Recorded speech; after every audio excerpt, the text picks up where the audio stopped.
Now you know the business. Now you know the business. And we are live. Welcome, brothers, to another show. Today we are discussing how brothers can leave the matrix. Unfortunately, guys, I wasn't able to cam up today. The stream was just too blurry. You know, I used to like this cam up, and so you guys can see my face and see how I'm living and everything like that. But I think what's happening is because it's Sunday morning. Excuse me. I believe everybody's pretty much on their Wi-Fi, probably watching church services and everything. So the stream was kind of janky. It was a little blurry, but I still wanted to do the show to give you guys some information.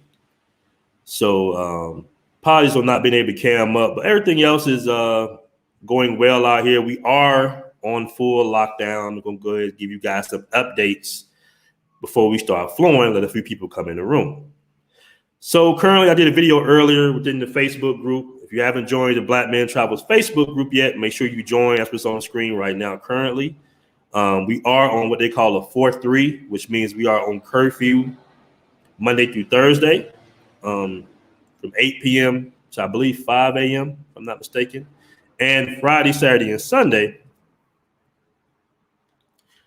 we are on a total lockdown. Now, this could all change Monday. This is what everybody's hoping for.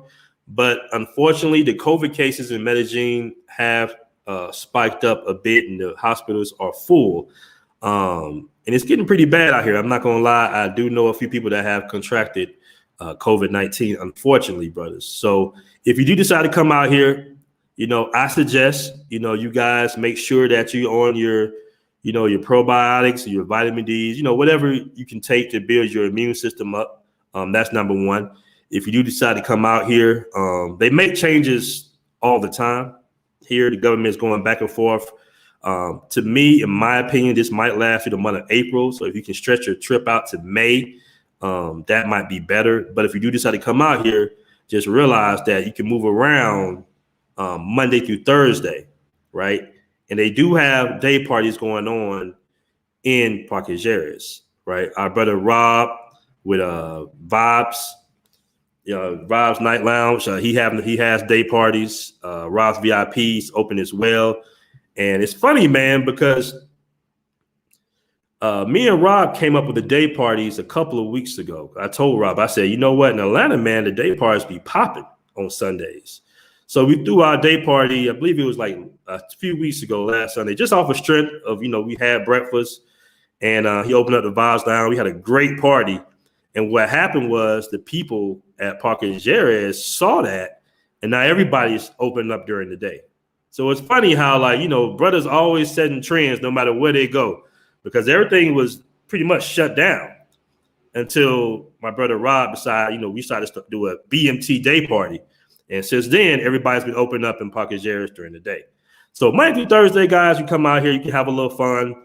The park is pretty lit. I would say the hours from 3 to about 8, they shut down the clubs and the bars, but yet everybody's outside. So Monday through Thursday, there's a little semblance of a little bit of a nightlife. You can kind of get it in.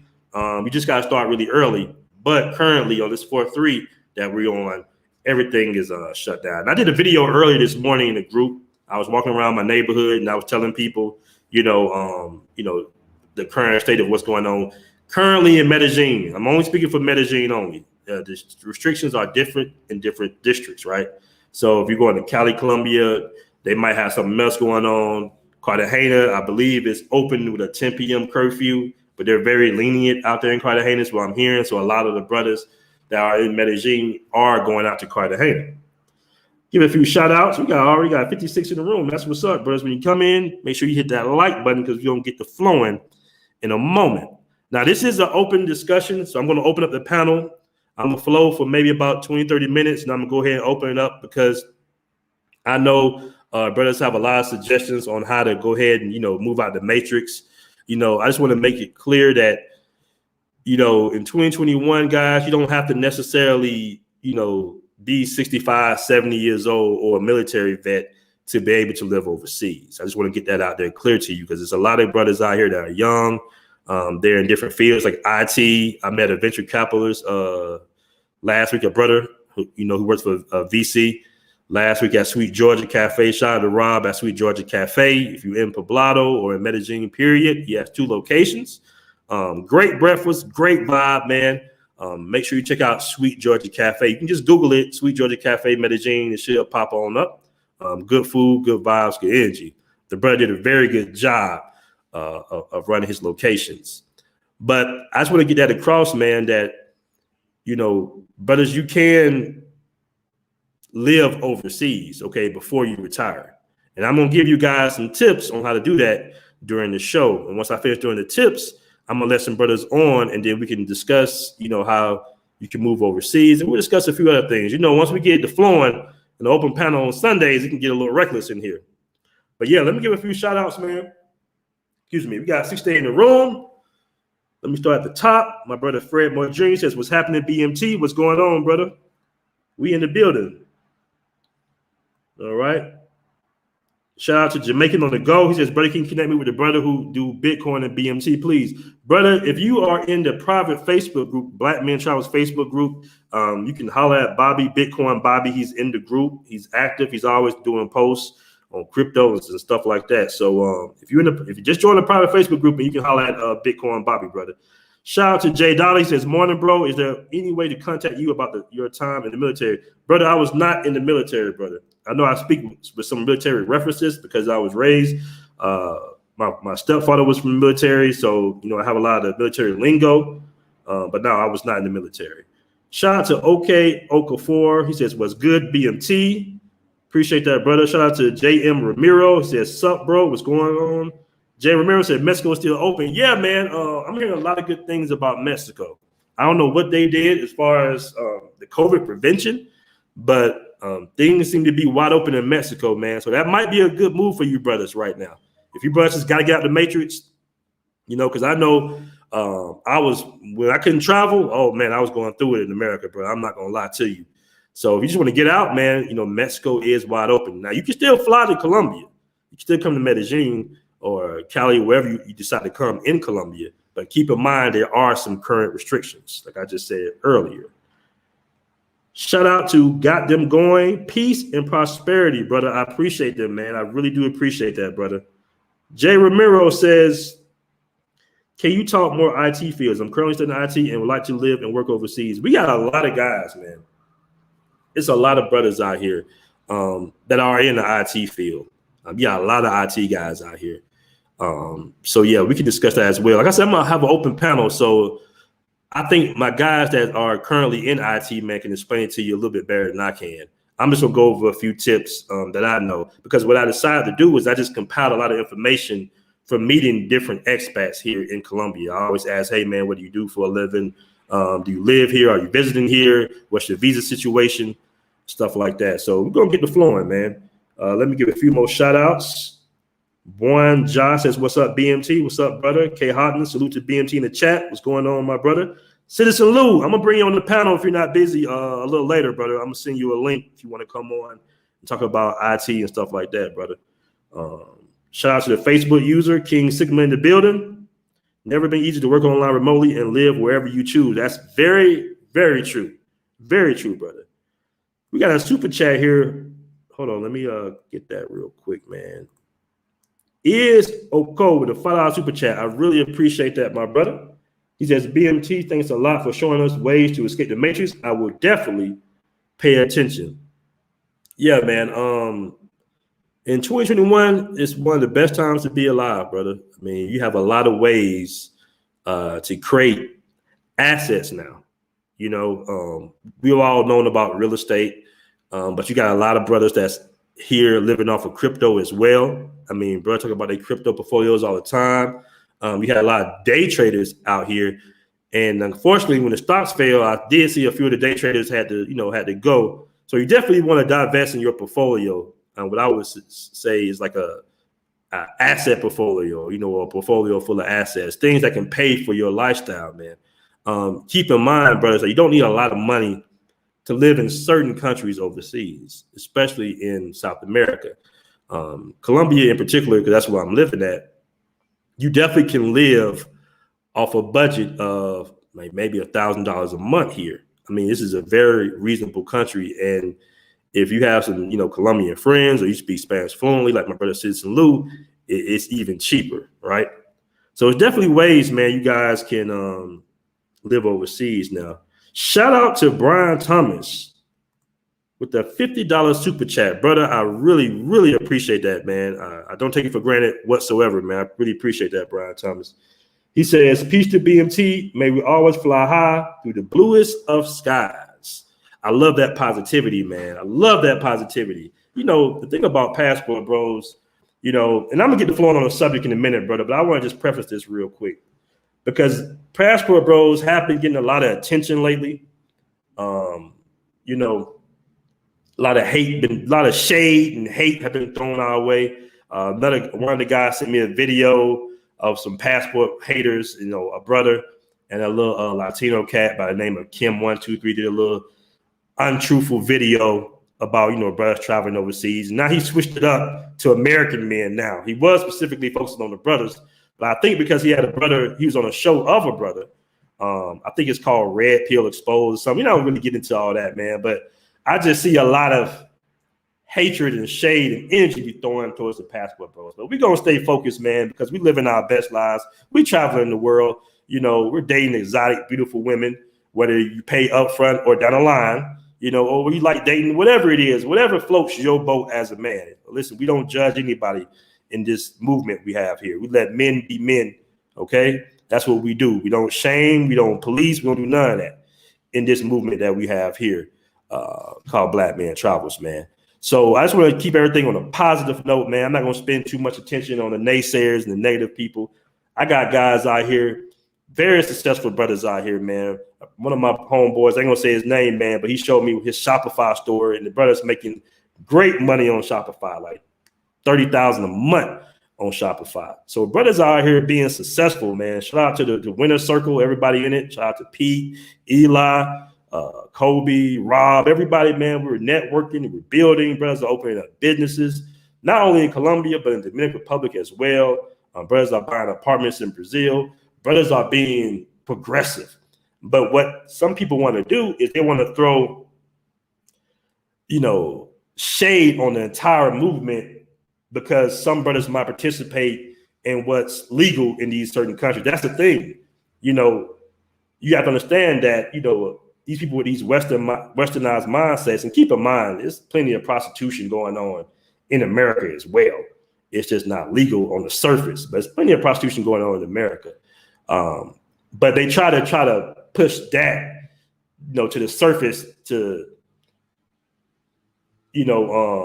persuade brothers not to travel, basically, by saying that's all brothers are traveling for, which is just not true. It's just not true at the end of the day. So, brothers, let me just go ahead. We got 79 in the room. You come in the room, make sure you hit that like button. Like I said, I'm going to open up the panel in a moment to get some of you guys. You know what, LK? That's funny you mentioned that, man. He says, Boyce Watkins' younger brother teaches finance in Medellin. I've heard that. Matter of fact, somebody mentioned Boyce Watkins' brother not too long ago that he lives near me. So, yeah, man, brothers are out here. They living their lives. Shout out to Neil Stewart for $10 super chat. Neil, mine from the group, don't leave Colombia until I come there in June. I know you're trying to leave the apartment. No, I'm not trying to leave the apartment. What I'm going to do is I'm going to sublease it out because I am going to be doing a little more traveling, man. These restrictions are a little tough. I'm not going to lie to you guys.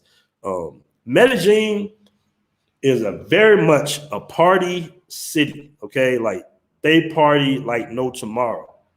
And it's very difficult for us to because we don't really have a beach or anything out here, man. So we party a lot in Medellin. And when people can't party, you can see the frustration and the energy change on people. So when things open up, like when things were wide open, I mean, you should have saw it, guys. Medellin was packed. The streets were packed. I mean, we party all night long. You might not stop partying until 4, 5 in the morning. Okay. And parties are still being thrown, but they're just a little bit more discreet with it. But if the police find out, they will shut it down. All right. So shout out to Neil Stewart for the $10 super chat, brother. I really, really appreciate that.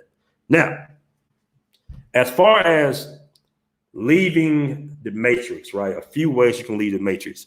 I want to say this first, though, brothers. before you leave the matrix, make sure you get your travel gang on, okay?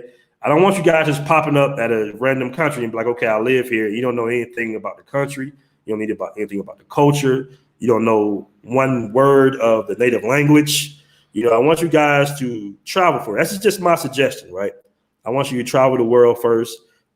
If you like South America could be for you. If you like Africa could be for you. The Caribbean, which I love the Caribbean, it could be for you. Travel, man, and have some experience before you decide where you would like to spend either the rest of your life or, large amounts of times throughout the year. If you really want to live there, because you're not going to really know of a place if you go there maybe a few times out the year. You want to, like, say if you wanted to move to the DR, well, before you move, I suggest you might stay out there for a month, 2 months, 3 months, right? Or you can travel and you say, hey, man, I'm in Tanzania. I really like Tanzania. I'm thinking about moving here. Once you do that, you start to find the expat community first. So what I did was I want to hop over because what people do is they say, okay, I'm gonna look at some YouTube videos. I'm gonna do look at the embassy. I'm gonna find out the rules on the internet. I'm telling you guys right now, the things on the internet, they can be true. They change a lot, but find the expat community first, because a lot of these rules are written on paper with pencil. Just let me say that, okay? The rules in overseas not necessarily as concrete as you may think. Okay, so to get a retirement visa might not be as difficult or as expensive as you're seeing it online. I'm gonna get the super chats in a moment, fellas. I appreciate that, but I want to preface that when you're traveling, right? Say you're in Colombia, say, man, I really love Medellin. I don't want to leave Medellin. Then you go on the internet and you start looking up and you say, damn, I can stay out here 3 months or 6 months. I can have a visa. Oh man, it's going to be difficult. Speak to the expat community first. Find some brothers that live here and see how they was able to do it. Okay, because it's a lot of ways to get around what you will see on the internet. I'm just going to put that out there. I'm not going to get into the details. Maybe you should be able to read between the lines, right? But when you find the expat community, ask questions. Hey, how long you been out here? How do you stand out here? What's the visa situation? For example, in Colombia, you have 90 days, and after 90 days, you have to do an extension. Well, unfortunately, I think because of COVID, they have been denying people's applications for an extension, right? But on the flip side of that is they're not going to kick you out the country, right? What you have to do is when you leave, you have to pay like a light fine of like maybe 60,000 pesos once you fill out a form. I forgot the name of the form, but 6,000 pesos is about, that's about like $20 US, right? And when you come back, you might not be able to come right back. So what I'm saying is, if you have been over here for more than 90 days, some people do a border run and they come right back. You might not be able to do the border run and come right back. Some people go to Guatemala, go to Panama for like a day, and they come right back. You might not be able to do that right now. You might have to stay out like a week, 2 weeks. I know a guy that was out here for 9 months and he had to stay out of the country for like 2 weeks, and he was able to come on back. But the easiest way, from what I heard in Colombia right now, is to get a student visa. So you would take a accredited Spanish class, guys, right? Learning Spanish, make sure it's recognized by the government. And with that, you can get student visas. And I believe you can be out here, don't quote me on this, for 17 months, if I'm not mistaken. Okay. So those are one of them things that, you can kind of get around a few things. Now, to get a retirement visa, I'm talking about specifically Colombia. It doesn't go by your age. You have to be a certain age or nothing like that. With the retirement visa, you just have to make around a certain amount of money. They have to see 6 months previous bank statements, and you have to make over $3,000 a month to get a Colombian retirement visa here. So, you can do that as well. So that's my suggestion, man. Before you decide what country you want to go to, make sure you visit there first. Don't just rely on the internet and YouTube to decide, okay, where I'm gonna go. Don't just show up in South Africa or Zimbabwe somewhere and say, hey, I live here. Make sure you visit there first, spend a few months, make sure you network, meet a few other expats, develop friendships with the people within the culture, and see if you want to live there and if you want to make the investment within that country, within that culture. Okay. So as far as the money is concerned, right, we just talked about some of the legalities of trying to get out the matrix, doing your research, your due diligence on your research, right? Like I said earlier, fellas, you want to try to develop, because if you have a 9-to-5 that you can work remotely, that's great. And it's a lot of that going on right now. But some of those jobs, when the COVID stops, you got to go back to work, you're going to start back, going back into the office, if you are able to develop something like any type of asset, bro, any type of asset, whether it be developing crypto, holler at my man Bitcoin Bobby, whether it be within real estate, you can holler at my brother Cardell Beasley, who's an admin in the group. Ask questions, man. See how you can start to develop some type of, side hustle or something that will go toward, you can make money while you sleep, basically. Like a lot of guys made money on Dogecoin. Dogecoin is going down currently, but a lot of brothers made money on Dogecoin yesterday. I mean, don't take the crypto market for granted, fellas. And if you want to learn about crypto, like I say, holler at my man Bitcoin Bobby. It's a lot of YouTubers that do a lot of crypto. The crypto space is making massive moves right now. Okay. I know a lot of brothers that's actually living off the crypto right now, currently. They'll call me, hey man, I made $17,000 yesterday off my crypto portfolio. Or I made this, I made that. So, the crypto, man, do your research. I see a lot of guys would email me or message me, hey man, how do I get in crypto? Or hey, do I learn about crypto? But in 2021, man, you can go to YouTube University and learn about all the crypto you want, fellas. So that's one of the ways, man. And my next suggestion, right, is to get your things in order. And I'm gonna cover the super chats in a moment, brothers. I appreciate that. But make sure you get your ducks in a row and everything in order before you leave. Okay. If you can, I suggest, I'm just giving you some of the things that I did before I left the matrix, right? I invested, I had some crypto, I had a stock portfolio, which is doing horrible right now, by the way. But I had certain investments, okay? Me and my brother sold our house, stuff like that. That was a nice little lump sum of change. But just having different things, seeding different, throwing little different seeds and assets, man, buying property, buying real estate. You want something that can kind of pay for your lifestyle. And if you're a single man with no kids, I'm telling you guys, it doesn't cost a lot. I've had conversations with guys that say, well, man, I need to be making this a certain amount of money to be comfortable. And I said, that's the money you have to make in America to be comfortable. Okay, you don't have to make $4,000 a month here overseas, especially in South America. You can make $2,000 a month and live a great life. Okay, so keep that in mind as well, because I know things are getting more and more tense in the matrix. Relationships are getting more and more torn apart. Shout out to Kevin Samuels. He's exposed to a lot of stuff within the matrix, within relationships, man. So doing that, man, stuff like fixing your credit. Credit is powerful, man. You can fix your credit, you can build your credit score up. In cases like if you're not a veteran or, you need a credit card with a minimum balance of like, let's say $10,000 to $15,000, just in case anything happens to you, right? So if you don't have any type of medical care, and you can obtain medical care here. It's ways. First of all, they have, especially in Medellin. Medellin has the best hospitals, believe it or not.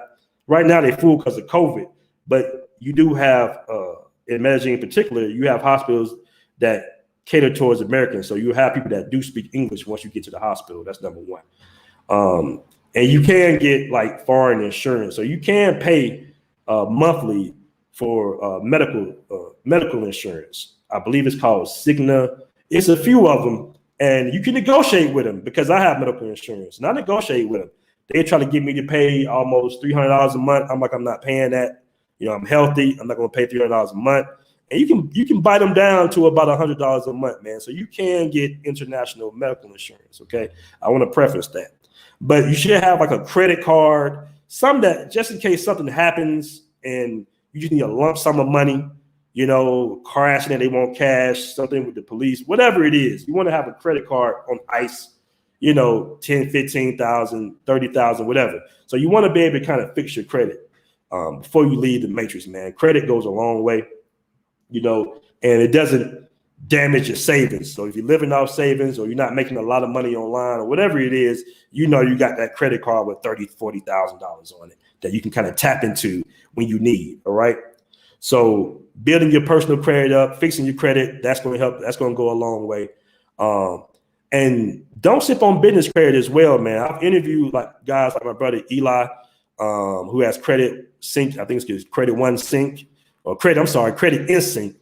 Apologies, my brother Eli, but Credit Instinct, who will help you get your credit right, bro. Specifically your business credit, because business credit, man, is way more powerful than personal credit. Personal credit, you're limited to the percentage of credit that you want to use a month, and it messes your credit score. But business credit, you can tap into that business credit, and that shit can go a long way. Shout out to my brother Eli, man. He's getting guys 900,000, $500,000, 200,000 in business credit. Okay, so things like that, getting your personal credit, getting your business credit right, getting your affairs in order, man. You know, if you have any type of medical conditions, man, make sure that you know healthy when you start to travel. You know, just keep up on your health. You know, do all your check-ins. Just start to, if you know you want to live overseas, you know, because it took me a year to get together. It did take me about a year to get together because I said, you know what, I'm gonna do 6 months in Colombia, 6 months in Brazil.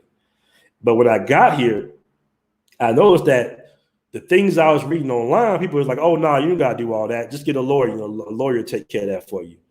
So, you know, networking, you know, meeting different expats, asking them questions, guys. You got a group full of 6,000 brothers on our private Facebook group. A lot of these brothers, some of these brothers do live overseas.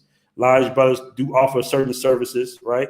That's going to help you and assist you on your move overseas. Now, I got a lot of brothers that, you know, they don't live over here, but they come out here so often. And I tell brothers all the time, man, if you're coming out here this much, you might as well get an apartment. And we do have the hookups on the apartments as well off of Airbnb, because when you spend money on Airbnb, remember, you're paying a lot of money, okay? So if you're coming out here, let's just say once every 2 months, you might be better off. It's just a little quick tip of just getting an apartment and signing the lease.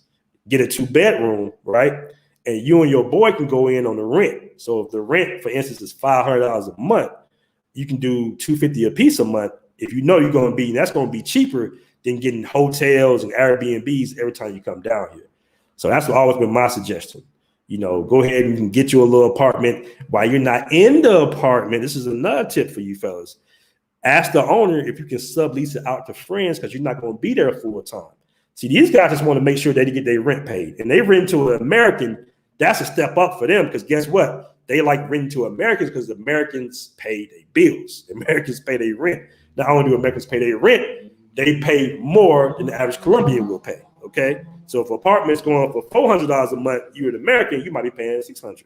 They're making a cap. So if you decide to say, hey man, hey, I'm not going to be here full time, I want to sublease it out to some of my American friends, they'll make an arrangement with you, right?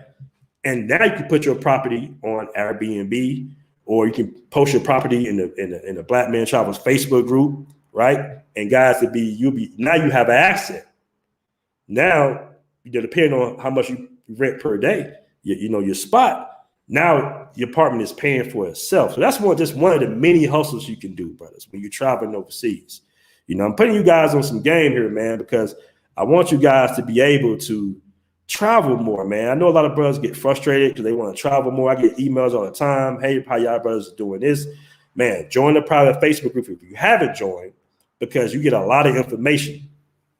We had one question a brother asked a few weeks ago. The brother asked, he said, man, I'm doing something wrong. How are you OGs able to travel the world so much? And how are you able to live overseas? And the brother was flooded with answers. It was probably 200 answers. The brother's telling you different ways to make money. All right, brother's telling you different ways to live overseas, different arrangements you can make, you know, how to get your student visa, how to get your retirement visa. Brothers was giving the information, man, because we don't withhold information, because we want brothers to be able to be international black men, right? Because it's power, right? Brothers talking about getting dual citizenship, getting 2-3 passports. You want to try to limit the leverage that America has on you. So I'm gonna go to my next point. Before you decide, also, is you want to see what details that you need. Say you're traveling to these countries, right? You want to see what details you need to open up a bank account. Opening up a bank account is major, right? In Colombia, it's pretty easy to open up a bank account. If you have a passport and a second ID, for the most part, you want to open up a bank account. Now, I'm going to say it's quick, so don't miss it. But in my opinion, don't open up a bank account, right? Like that is a subsidiary of Bank of America or something. You want to keep your business separate, man. These white guys and some of these guys, they've been doing this for centuries. I mean, not centuries, but decades, basically. America doesn't know what their total net worth is, fellas. Okay, you don't have to look at everything on the surface. That, like, you got to detail every scruple penny, knowing how the American government is and how they treat, minorities, basically black people. So if you decide, hey, you get you a bank account, man, get you a bank account at a certain bank that might not have ties with American banking system. All right. So now you got crypto, you got a little crypto, right? You might have it on a cold storage wallet, and you got a foreign bank account. All right. Now, if you might owe some child support or you might get sued, and we all know if you're a businessman, you're always liable to get sued. They might try to take you, whatever, drain your bank accounts, and nothing worse than looking at your bank account get drained by the U.S. government for back child support or whatever it is. Don't play that game with them when you got money in the bank overseas. So that's just one of the ways to get rid of the leverage that they have on you, fellas. This is tips on becoming an international black man that I'm giving you guys. Now, he said they do ask on that on your taxes. Yeah, but it's many a way. Like I said before, there's ways around everything. I'm not telling guys to do anything illegal. All I'm saying is some of these white guys that you see, they might not be paying what you're paying percentage-wise in taxes, because guess what? They know the game. They know the game. So you gotta learn the game, man. Some of these multimillionaires and billionaires don't pay nearly as much in taxes as you have to pay in payroll tax, right? But it's just a little game, man. Find a product to sell online, bro. I want you guys, I've mentioned this before in the group. I want you guys to really hear me when I'm saying this, man, that don't slip on sales. I know we got a lot of guys that are invested in crypto market. Shout out to my crypto bros. Guys that invested into the stock market. Shout out to my guys that stocks over thoughts, but sales are super concrete, man. It's very difficult to manipulate sales. You buy low, you sell high. Shout out all the brothers that's been participating in purchasing the merch for Black Men Travels. Sales are important, man. And I want guys to, a lot of millionaires, believe it or not, yeah, they got portfolios, but they all involved in some type of sales too, right? Like even Trump, I'm not a fan of Trump. I'm not going to get into politics, but he sells everything. He sells ties, everything you can think of. If you look at Shark Tank, which is one of my favorite shows, most of the times, 90% of what they're talking about on Shark Tank is what? Sales. And you have an economy of brothers right now in the group. You got 6,000 people, brothers in this group that like to support. If you come up with a viable product, brothers will support you. So I would like to see more brothers coming out with their own line of socks, coming out. Shout out to my brother Kobe with his own line of cigars. Post it in the group, man. Explain to you. Just don't post something random. Don't nobody know where it is, what you're talking about. Say, hey, man, my name is, Jamal. I make T-shirts and socks or hats or whatever. I make pens, and I'm a Black entrepreneur. This is my product. You brothers want to show support, that's cool. And you got 6,000 brothers that might show you some support if they like your product. So we building the economy, especially when we build this app, guys. We're going to have online stores for not only Black Men Travels, but other guys. Now, I want guys to don't sip on that, because my brother just showed me he making $30,000 a month on Shopify. $30,000, that's a lot of money. That's life-changing money. That's $300,000 a year, a little bit more, but that's almost close to $300,000 a year. And he's living the life, bro. This brother is really enjoying life. And he's not reinventing the wheel here. He's just a damn good salesman. He goes overseas to find products that he can manufacture for the low, and he puts them on the website. He makes an arrangement with the drop shippers so people can ship it for him. And this brother's making 30 bands a year, and it has maybe just a handful of employees. So this is the type of things that you can start to work on. I'm not saying that this is going to be overnight. These are not, my points are not anything that's going to work overnight. It's going to take some time to, establish your business credit, build your credit. But I'm just explaining to you guys that, hey, man, you don't have to wait to 65, 70 to sustain a life overseas, man. You just got to put your ducks in a row, get your stuff together, and you can do this, man. When I moved overseas, man, I'm going to be honest with you fellas, I just stepped out on faith. I was just fed up, and I saw opportunity and I took it. But I could have said, you know what? Nah, I'm not a millionaire yet. I don't have $500,000 in the bank. That ain't enough. I'm not going to do this. I'm not going to do that.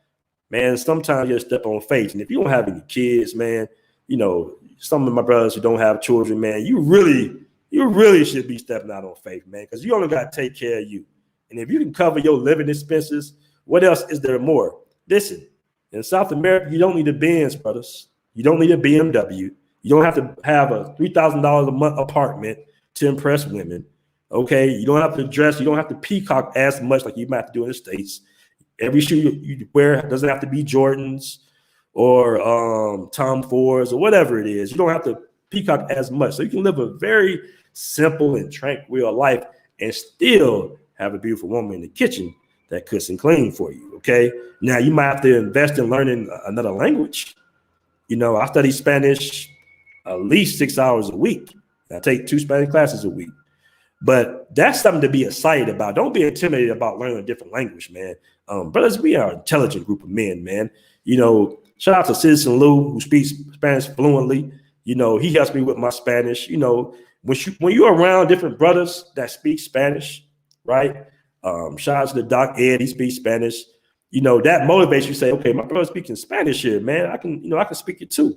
And when you see brothers doing it, that's like, okay, if they can do it, you can do it now. So we're an intelligent group of men, man. Don't let the language barrier intimidate you, because I'm gonna tell you, once you learn the language, oh man, the world opens up more, and you add an advantage because you speak English and Spanish. So you are at an advantage point. What I'm gonna do is I'm gonna cover some of the super chats, man. I'm gonna go ahead and open up the panel.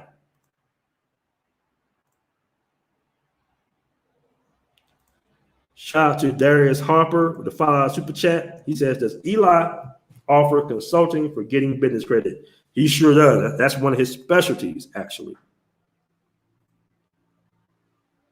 So, brothers, I just dropped a link in the chat. You can come on, give your suggestions as well. And we can just discuss whatever you want to discuss today as well, man, about your travels, just anything. We're going to go ahead and open up the panel. We're going to chop it up. Let me go ahead and get to some of these super chats. Let me catch back up to it.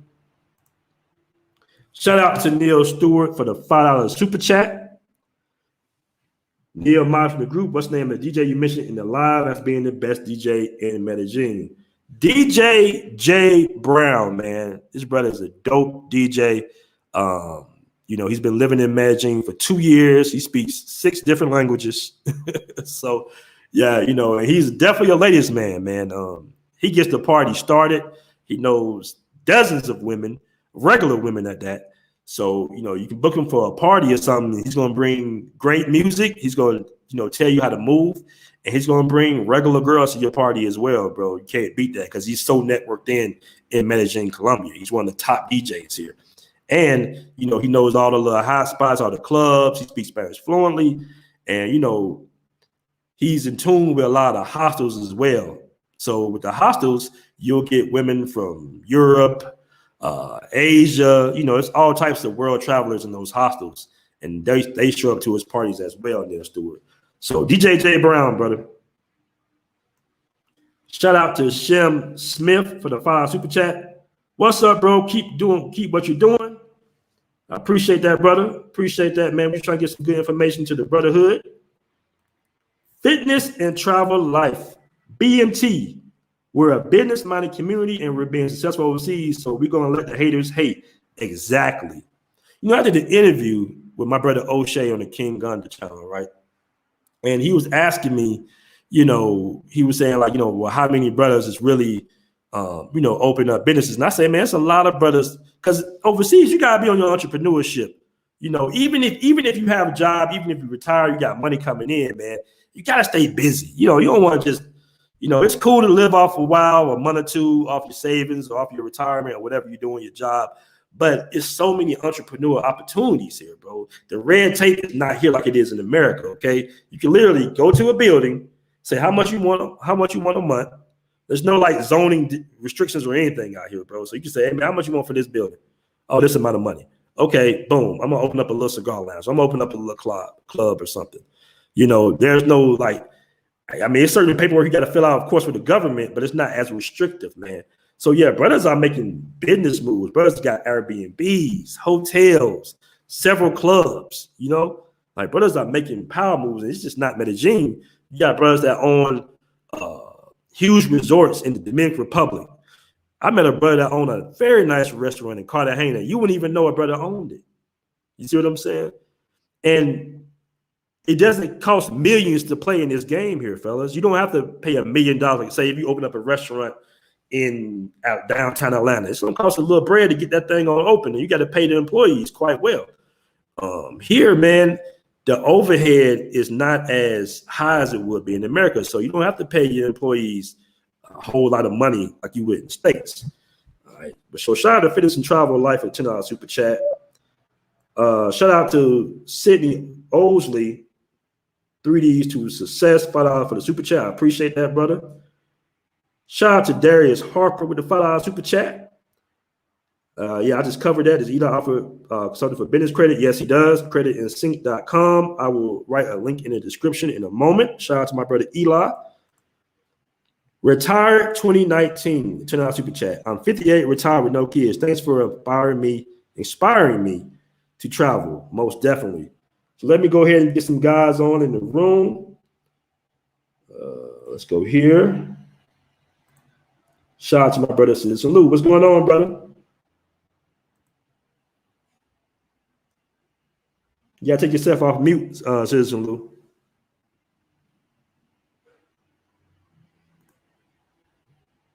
Hello. Shout out to, is that Ardila? Yeah. How you doing, brother? What's going on with you?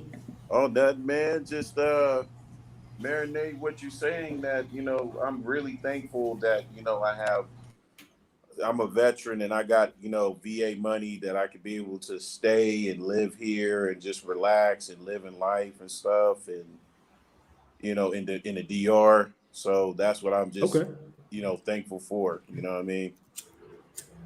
Yeah, man, that's major, brother. What part of DR are you at? Santiago. Oh, I love Santiago, man. What are they fully open? They got restrictions out there? They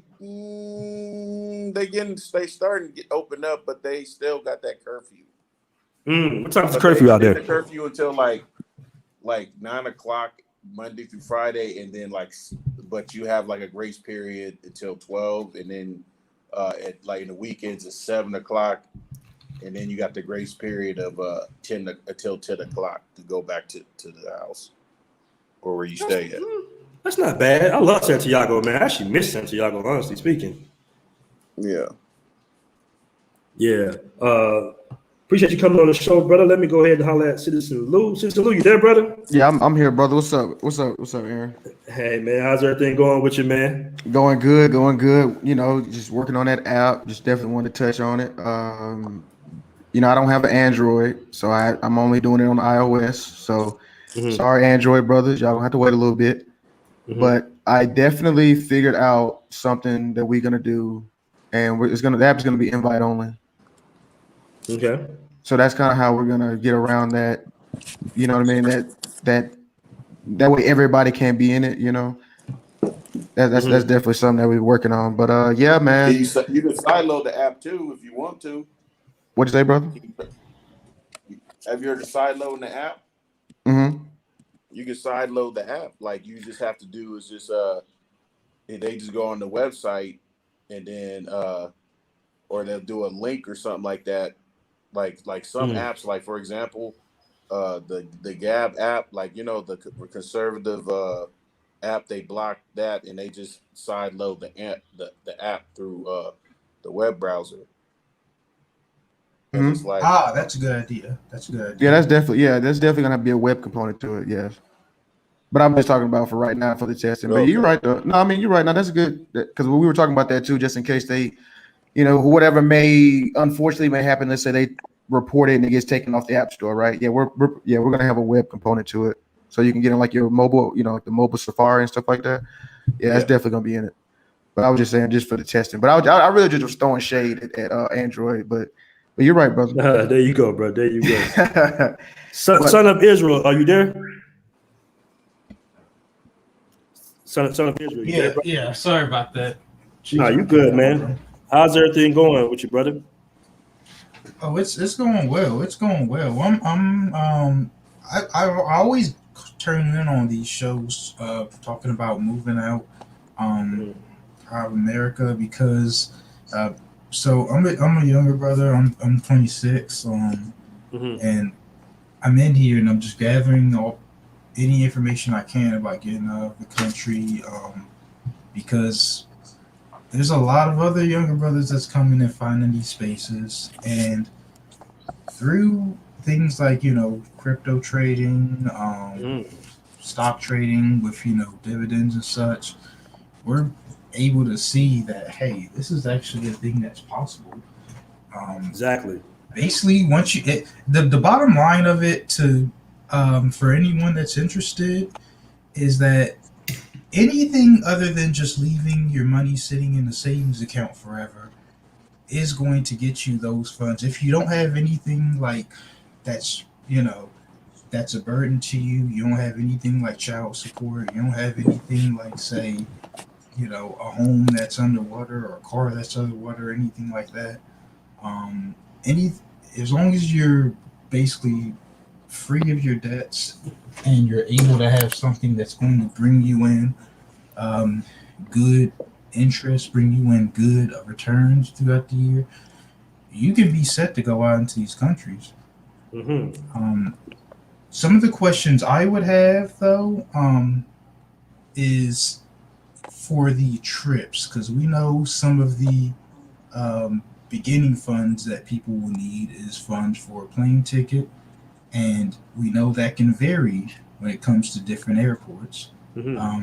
So my question would be, what would probably be like the best, I guess, the best area in the States to make your home base, like your base to where, hey, I can make this my base in order to go out to Colombia, if Colombia is the place you want to be at, to go to DR if that's where you want to be at. I would say Texas. Yeah, well, that's Texas is good, but if you go into like South America, Caribbean, a lot of guys live in Florida, Fort Lauderdale, Miami. Atlanta is a pretty, that's pretty close as well. It's a major, of course, a major city. Texas, like you said, the brother said earlier, I think Houston has a direct flight to Brazil, and of course, Citizen Lou would tell you, California if you want to go to Mexico or something like that. So it really depends on what country you want to, be frequently going to. If it's South American, DR, I would say the Southeast, and if it's on the West Coast, maybe California, it would be for Mexico. My guys, I want to go to Mexico. So it really depends. Sure you got to afford the cost of living. Make sure of that. Yeah, that too. I got another brother on the show. Brother, you got like a king and a symbol, so I don't know your name. Hey, what's up, BMT, man? This is King Symbol, man. I've been listening in on your channel for a couple weeks now. I like what you're talking about, bro. Okay, appreciate that, brother. Appreciate that. Yeah, most definitely. So yeah, when it comes to brothers talking about working remotely, I've had an opportunity since the COVID crisis started that even in a job as a government employee right now, we ended up working remotely for the last 12 months. And I'm someone that's gotten spoiled by the process because I was already doing some stuff with affiliate marketing on the side, making like a little residual income.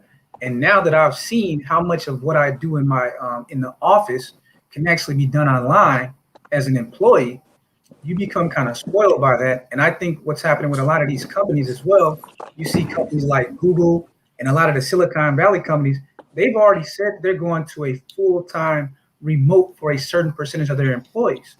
So what I would tell the brothers out there is that what you have to do in 2021, while we have this window that's still open, because things haven't come back fully online in the real world yet, you got to figure out what skills you need to develop over the next 12 months to put you in a position where you can actually qualify for a lot of the remote jobs. And unfortunately, a lot of the remote jobs are in fields that a lot of Black men haven't been focused on prior to COVID. You know, when you talk about like, you know, programming jobs, copywriting, you know, they're hiring, a lot of people are looking for freelance editors these days. A lot of sales companies are looking for remote sales agents. And then you got virtual assistants, and the list goes on and on. But my point is that you see what the brother Citizen Lou is doing, and shout out to him, because as someone that just learned how to use WordPress over the last year to build sites, I'm now making that move for the next half of the year, and CSS and JavaScript. So for him to be actually creating an app right now, you got to salute that brother and what he's doing, because it takes a lot of freaking work to sit down and learn the kind of coding that you can create an app that could be used by lots of different people. So get those skills. Hey man, who is that with the background? Yeah, I hear somebody. It got to be AL or Son of Israel. Son of Israel's on mute. So No, it's AL. AL, you got to mute up, bro. Yeah, my bad, man. Stuff on me, bro. No, you good. You good. So yeah, what I was saying about what Citizen Lou is doing is that guys like him they're kind of at the vanguard, because again, there's no shame in Black men saying, hey, most of us took traditional jobs, status quo jobs, because that's what our parents and our grandparents told us was success. I thought it was success, just to work in a corporation, get a nice government job. I just thought that was success up until just the last 2 or 3 years. So what Citizen Lou and guys like that are doing, and we have to be very supportive of them and understand that no matter what you've been doing prior, you're going to have to evolve to the new marketplace that requires you to have those same traditional skills, but with the added tech skills as well moving forward. Very true. Yeah. Hey, shout out to King Sigma, man. And another thing too, brothers, you don't always have to have it figured out once you do it. Like when I did this 2018, pre-COVID. And I had actually I was going there. I went to San Diego, but I was living in Mexico. But I had went there to be an electrician, actually. But that didn't work out. You know, God had another plan for me. And then that's how I ended up. I just fell into this. That's why I preach, you know, traveling and getting out your comfort zone and moving to a new area, because you don't know what could happen, but you just figure it out as you go. And another thing, what he was saying about the tech skills, you know, when in my travels, I ran into a bunch of other people. Like there would be programmers. Another one too, apparently like call centers are doing remote. So that's another one. This one sales, that's consulting. I mean, you brothers probably have a skill set, or you're around somewhere you can learn that skill set, and you could be out here just like us. Because one thing that you have to understand is that you might live in San Diego, you might live in New York, you might live in Miami or whatever, right? And your mindset is that cost of living. But once you go to Mexico or Colombia, you're gonna have a lot more money available, and you're gonna still have that same skill set. You're gonna be like, wait a minute, hold on, I have more time now, and I don't have to pay $3,000 in rent, so I can use that money to outsource certain things, like you said, a writer, or you know, somebody else to help you out, and you could build a business overseas. So exactly. That's just the main thing I wanted to touch on. Man, that's a very, very good point, Citizen Lou, bro. And that's why I've been trying to tell brothers, man, like, you don't have to sometimes you got to step out on faith, you know, especially if you don't have no mouths to feed, you young, or, you know, just step out on faith, man. You'll be surprised what the world will provide for you when you know, living on your purpose and you exploring the world, man. You don't have to live in your city. You don't have to be a millionaire to travel overseas, okay? Not at all. Happen, bro. You can make it happen, man. Remember I told you, Aaron, I'm gonna say it on here too. When I went to Mexico, y'all, I had $750 in the bank, and I think like 2 weeks left of unemployment. So I mean, you know, you don't have to have it figured out. So like I said, if it looked on paper, it looked like the worst decision ever. You know what I'm saying? But it but it worked out. And So, you didn't even have the enhanced unemployment that they passed the last 6 months. Nope, I didn't, bro. You're right. I had that weak one. Well, you actually got lucky though, Lou, because think about it. You were able to at least use a little bit of that, spend some time travel, get your mind right. But unfortunately, while brothers are actually getting the enhanced version right now, they can't travel nowhere. They can't travel. You're right. That's messed up. So hold on. So you talking about they can't travel because of what? So I'm enhanced. speaking for me, for example, I booked a trip to Japan to go view the Olympics for my birthday this summer as a birthday present to myself, and I got notice from Japan that Americans can't come to the Olympics. No Americans allowed. Oh yeah, that's Right. So there's a lot of countries that they have certain rules in place that are stopping. That was one of my dreams that I've been planning for probably like the last 2.5 years.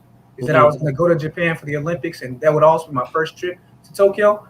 And I really was holding out until when they let out word, 2 weeks ago, they said, hey, we're only allowing Japanese people into the Olympics. So no Americans allowed, no outsiders allowed. And so I'm suspecting that there's other companies that have other rules like that. And I've heard of some countries that you might have to get the vaccine. Some countries say you don't have to get the vaccine. So it's like, it's kind of a confusing environment right now for travel, because there's no one rule right now. Every country has a different rule, and those rules kind of change by the week too. I would hate to go down to like Colombia and end up in a situation where I booked a $1,500 trip right now, and then I'm locked down on curfew. I don't want that to happen, for me. Yeah, I see what you're saying. It's not it's not as pro travel right now as it was when I went. I see what you're saying. Yeah, most definitely, man. And like you said, they do change the rules quite a bit. So yeah, man, it's very difficult, man. Yeah. Otherwise, I would say it's basically the same as basic ways of making sure that you're stable. Have like track out like 3 to 6 months of savings. I mean, everyone really needs to do that anyway. Make sure you have track out. Okay, how much do you usually have for food? How much do you usually have for your rent and everything? Track that all out. Times it by 3, times it by 6, save that up.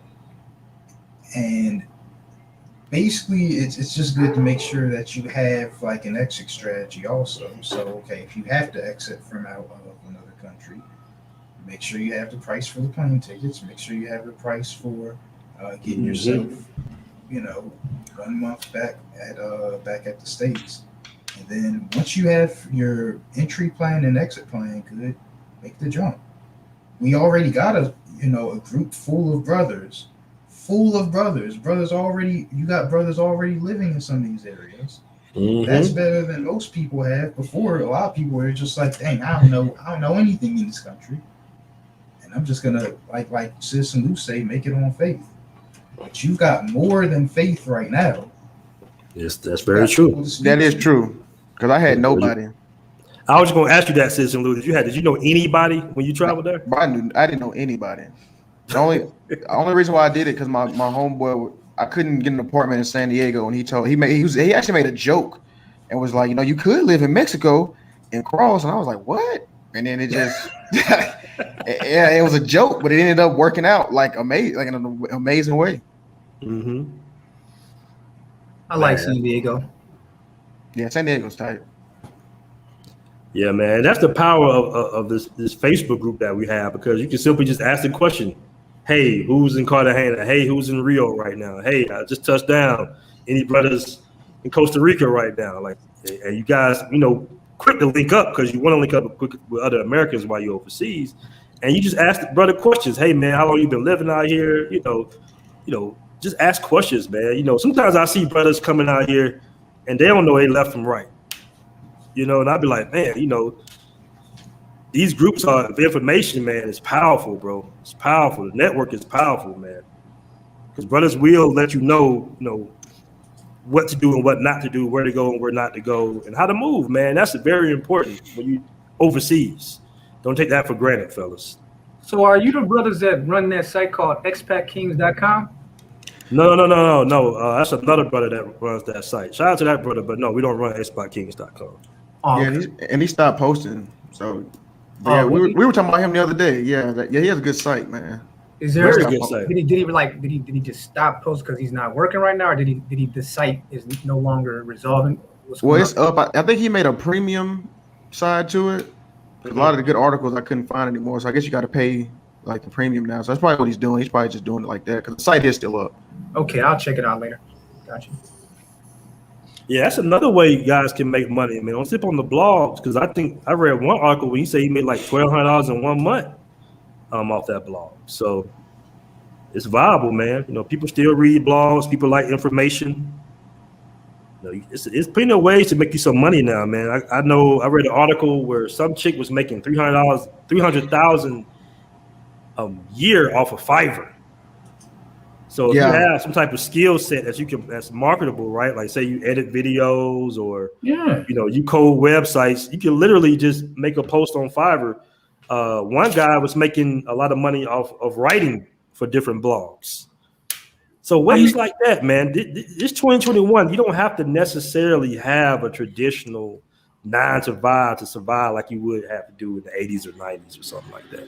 Yeah, a lot of you guys have editing skills and graphic skills. Think about it. Like, look at how much money these OnlyFans chicks are making, right? Most of those females don't have any knowledge of like editing, graphic design. You could be a dude on here that has that skill set, and you could be marketing yourself to those women. Like, hey, here's a package where I'll help you with your graphics. I'll help you get a more professional look for your pictures. And you could be doing that for dozens of these OnlyFans girls and making money off something like that right from your laptop if you got skills like that. Mm-hmm. Exactly. We had a question from Marty W. He says, how can you open up a bank account in a foreign country without a national ID? I'm not sure about all the countries, brother, but I know Colombia in particular, all you need is a passport and like a driver's license or a second form of ID. You can open up a bank account here. Yeah, I know in Mexico you need a visa, like a resident visa. Mm-hmm. And that's a big in plus. Dominican Republic, if you stay there before 30 days, you good. But if you stay after, I think it's like you gotta have their Dominican ID.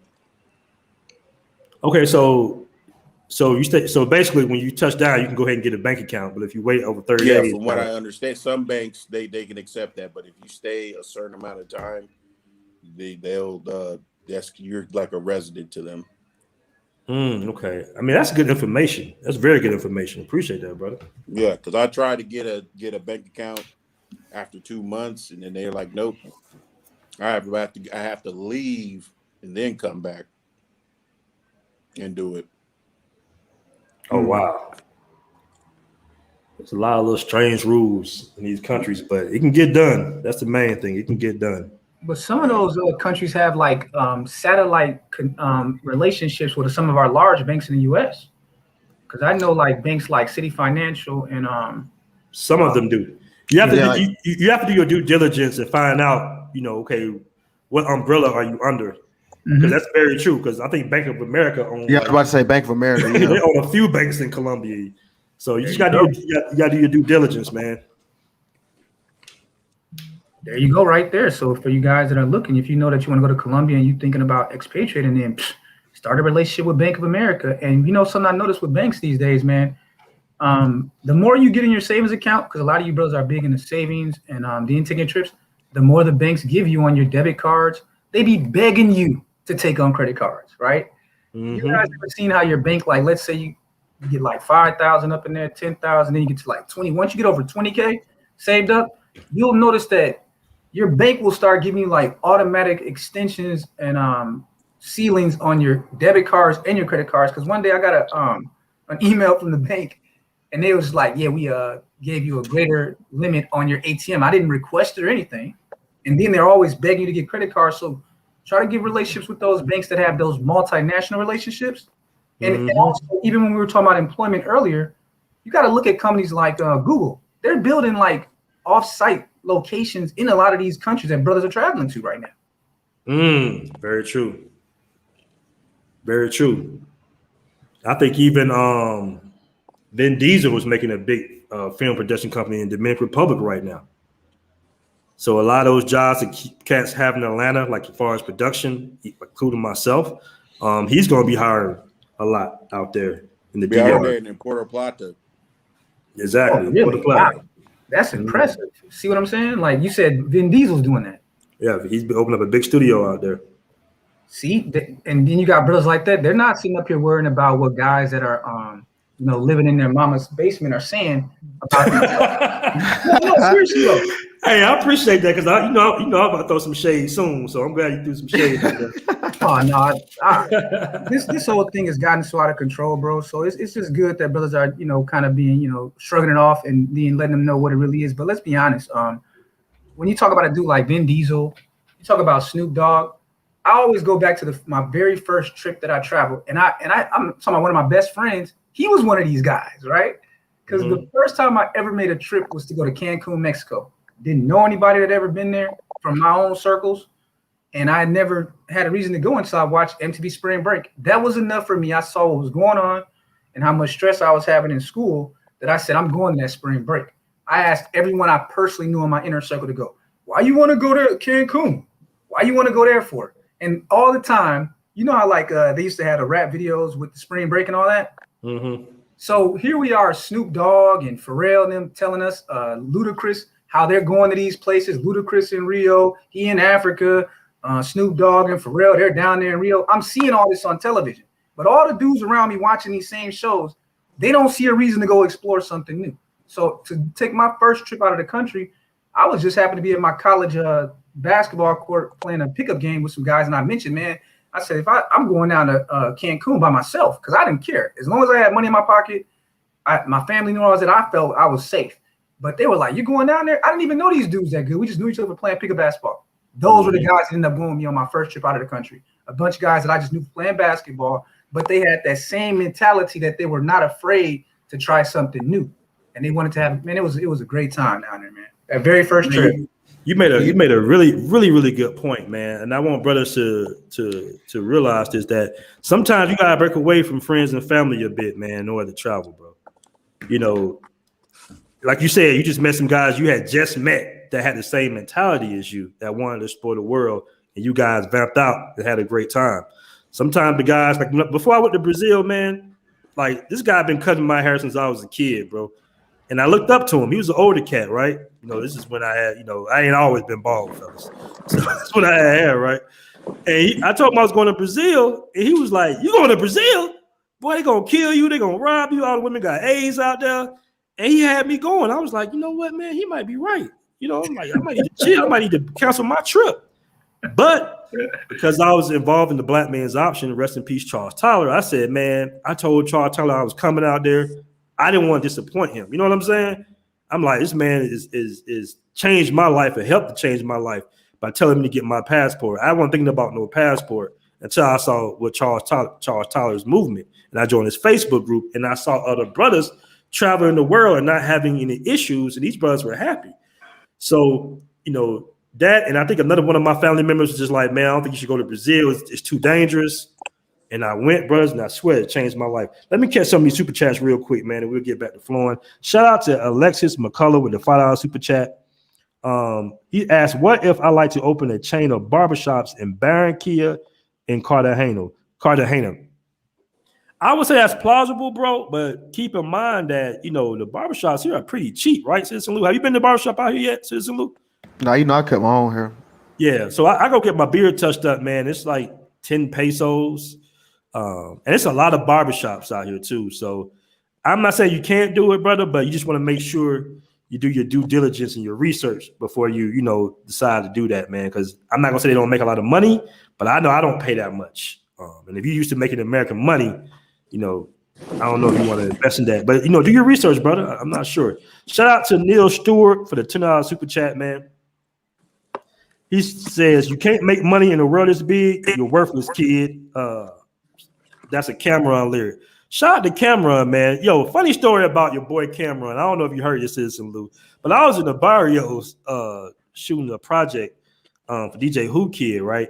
And apparently your boy Cameron just pulled up in the barrios in Community 13, decided to do a music video without clearing it with the right heads. and they ran him out. They ran him out the barrio, bro. So yeah, I remember you told me that. Yeah, that's wild. yeah, man. Because when I got there, they was like, yeah, some rapper came here and he tried to make a music video. Now I think he did end up making a music video. You know, you can see it online. But I guess he had to pay a few people off, and that's how it works out here, man. You know, you just can't pull up with a bunch of cameras. Now, if you got like a little cell phone or small camera, like the one I had, you gotta ask permission, or at least you gotta have no. You gotta ask permission, bro. Yeah, you gotta like. The thing about the barrios is it's safe for the most part, especially Community 13, because it's been pretty much commercialized. But the history of it, once you realize the war that they had went through with Pablo and all that stuff going on, you know, it was deep, man. You know, they paint their houses a certain color to symbolize some of the people that they lost in the war. So it's still in the barrio as a foreigner, as a tourist, you're very safe. You're actually more safe in the barrio than you are, let's say, on the streets randomly in Poblado, right? But there's still rules. So if you're trying to do a film production, you know, you celebrity, people might recognize you. Definitely got to clear with the guys in the barrios, man, for sure. All right, anywhere you go. Yeah, man. I remember they had shot a German guy in Brazil when I was down there. Now, this German dude just pulled up to one of the biggest favelas in Rio, Roshina, is how you pronounce it. And he was just shooting video. And they was trying to ask him, hey, man, what are you doing? Because you can bring your camera in, for the most part, in some of the parts in the favela, but in certain parts you can't have a camera because they you know, doing what they doing. And he went to that part and they was trying to ask him what he was doing. I guess he ran, they shot him, man, and they killed him. Yeah. You know, so just be mindful of that. Usually brothers ain't got to be, you know, too worried about that. But yeah, man, you know, just be mindful of that. Hey, brother, somebody smacking on this thing? Hey, man, you know, put yourself on mute, brother, if you don't mind, whoever's smacking on the chat. That's not me. Okay. But it ain't me. I would say that you guys are definitely underestimating the influence you're having out here, man. I ran into a guy at the gym, and we got into a random conversation, man. He was telling me some of the complaints he was having just about, you know, living up here and, you know, being a black man, working in corporate America, whatever. And out of nowhere, he just mentions to me, he's like, man, I'm actually thinking about going down to Rio and starting a business. Just a random brother. We were just in the gym talking about some workout stuff. And somehow he got talking about, you know, his complaints with his workplace. And he just told me, yeah, I'm trying to go down to Rio and open a business. So I'm about to be going down there pretty soon. And I was just laughing. I was like, bro, you have no idea how many black men across the planet are thinking just like you right now. And it was crazy because I was like, man, it's a lot of brothers out here low key waking up to the options that are out there, and they're going to start exploring them. Just wait until this whole thing with this COVID thing is lifted. It's going to be a travel boom amongst black men with the ability to do so that we've never seen since fucking Mansa Musa or something, you know? Facts. And I'm gonna tell you something too, Kingston, what you brought up. When you do travel, the other black men you meet are it's every black man I've met overseas or outside of America. I mean, we just think it's thieves. I mean, it's like a real brotherhood, and it's like I'm closer. Like my buddy who I met in Mexico, he's from New York. I mean, I'm closer to him than I am my own brother. You know what I'm saying? Like, you know, I know if I need something, he needs something, you know, hey, I got you, bro. That's how it is. And that's why I promote it too. Cause once we're outside of the matrix, outside of that programming that we got to compete with each other, and, you know, I'm gonna shoot you cuz and all that stuff. Your mind is in a whole nother, you know, state, and you feel like you can actually work and build with each other. That's very true. That's very, very true, man. That's a good point. It's like it's a brotherhood developing in all these countries, the DR, Brazil. You know, what you're doing is you're kind of filtering out the non-progressive brother. You know what I mean? The brother that's just want to sit around and complain all damn day. No, you coming up with a viable solution. You know what? I'm just going to change my locale. I'm just going to move around a little bit, you know? And so you separate yourself from a lot of people that just want to just stay stagnant and not keep growing. I got guys that still putting out mixtapes and they in their 40s, bro. Not to say they can't pop off, but I'm looking on Facebook and I'm like, damn, damn Tyrese, you still dropping mixtapes? You were dropping mixtapes in high school, brother. It might be time to change it up. You know what I'm saying? Not to try to dissuade nobody's dreams, but I'm just saying that, man, sometimes you got to adjust to the certain climate at hand right now. You just got to adjust. You got to make moves. And I think that's what you see when you see brothers that are traveling, especially when they travel. They're traveling entrepreneurs. That's a very progressive-minded thinking brother. And I'm gonna tell you, I know Pablo. I'm gonna say this real quick. Another thing too, the rap career and stuff like that. If you move to Mexico or something, just throwing it out there, you can learn Spanish and you could tap into that market because that guy Bad Bunny, man, that dude is the number. He had the first all Spanish album to hit the #1 Billboard charts. I mean, that dude is over the game, and that's just it goes to show that like even if people don't like you in your country or whatever, everybody else could like you. Everybody else will support your music. Because I heard this one story, this Canadian dude, he left Canada. He was like a garbage rapper, but he learned Chinese and he ended up being like the #1 Chinese rapper. You tell me about that. I'll tell you about that. And I heard, I heard what's the name? It was this Korean black dude. He was like one of the best. He did like equivalent of American Idol. And then he's from Ohio, and he was like singing like and everybody liked him. Like everybody, he was popping in South Korea, speaking the language, everything. He'd be like singing his ass off, like. But everybody liked him. Be like, oh my gosh, and he was just everybody was starstruck over there. I forgot his name is. I don't know, forgot the name was, but he's like a Korean singer. Black singer, but he's from Ohio. So there's opportunities. He's right. Most definitely. Man. Brother Farris, what's going on with you, man? Hey, what's going on, Pablo? How you doing, brother? I'm doing great, man. I gotta tell you, man, you doing the Lord's work. Appreciate for that. Real. With both your Facebook group, man, and your YouTube channel, man. I'll be checking you out all the time. And Appreciate man, that, bro. I just did a show on a change ain't gonna come. In the words of our late brother Sam Cooke, a change is not gonna come. And what I was talking about was, in the last several nights, on this YouTube space, Black women on different shows and stuff like that have shown that they're not going to change their basic behaviors, their basic ways of moving and operating. This Titanic, this ship has so much momentum. You're not going to turn it around and keep it from hitting the iceberg with YouTube videos and panels and all of this. I love it. Don't get me wrong, it's very entertaining. I love the Black manosphere. I think it's great that Black men have a voice nowadays, but we also have to have some real life, clarity moments where we realize, that's not going to change anything in the culture. It's going to be what it is. And so you might want to find yourself some alternatives. I definitely agree about that. Bro, that's very funny you said that. Citizen Lou, haven't we had this conversation before, bro? Yeah, all the time. It's good banter though, right? Like it's good to hear it. I love listening to some of these YouTubers, but I'd be like, okay, they ain't gonna change though, right? You trying to mold hard clay. So, we can go back and forth. I think that's one of the fundamental differences between the Passport Bros, the brothers that travel, the SYSBM guys, is that we kind of recognize that, this is great. I'm glad you guys are voicing your opinion. We needed that. But when the rubber meets the road, this ain't gonna change.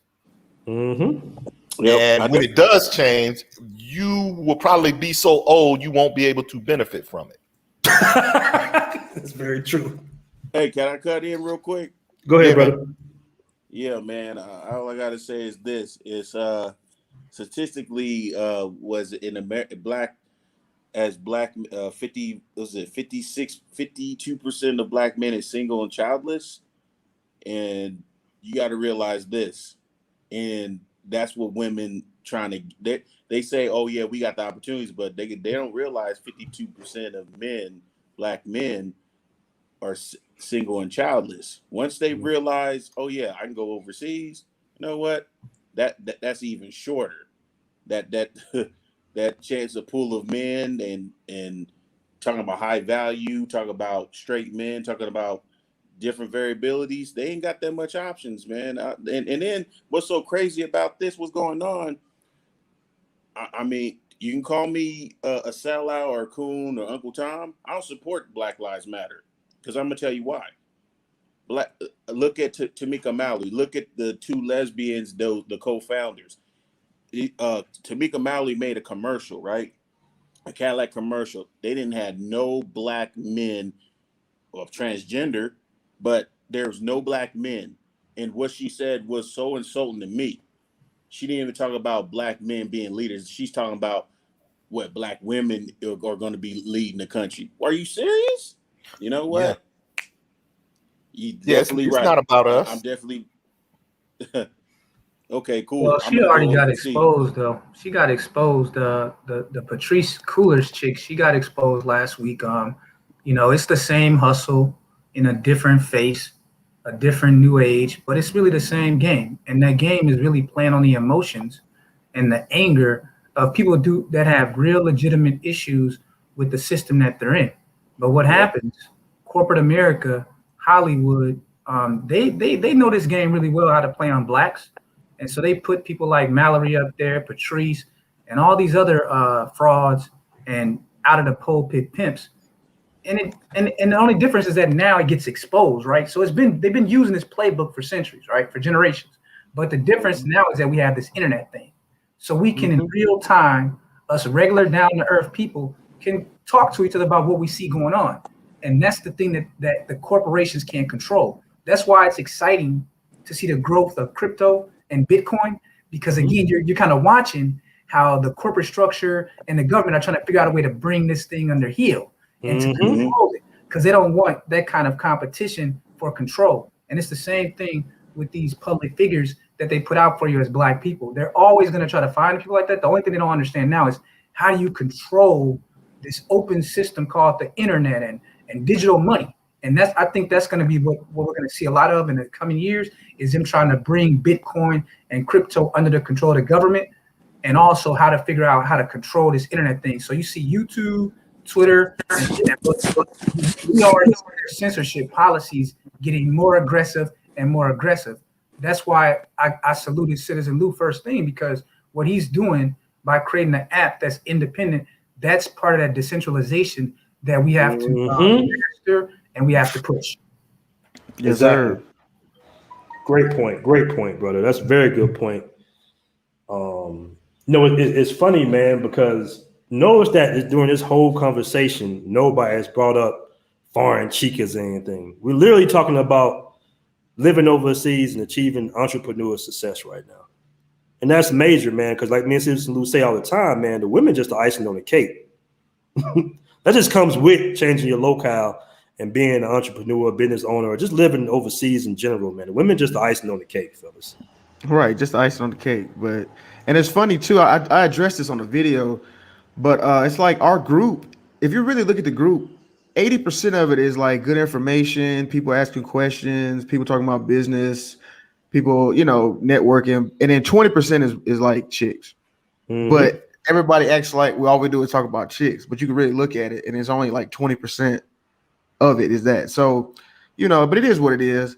Another thing too I wanted to add, man, is that if you notice, like in Black America, what they deem wealth is like let's say like LeBron, Jay-Z or whatever, right? It's always a competition type of income that they get. Like they're always competing with other black men to get their money, right? That's what they promote in America.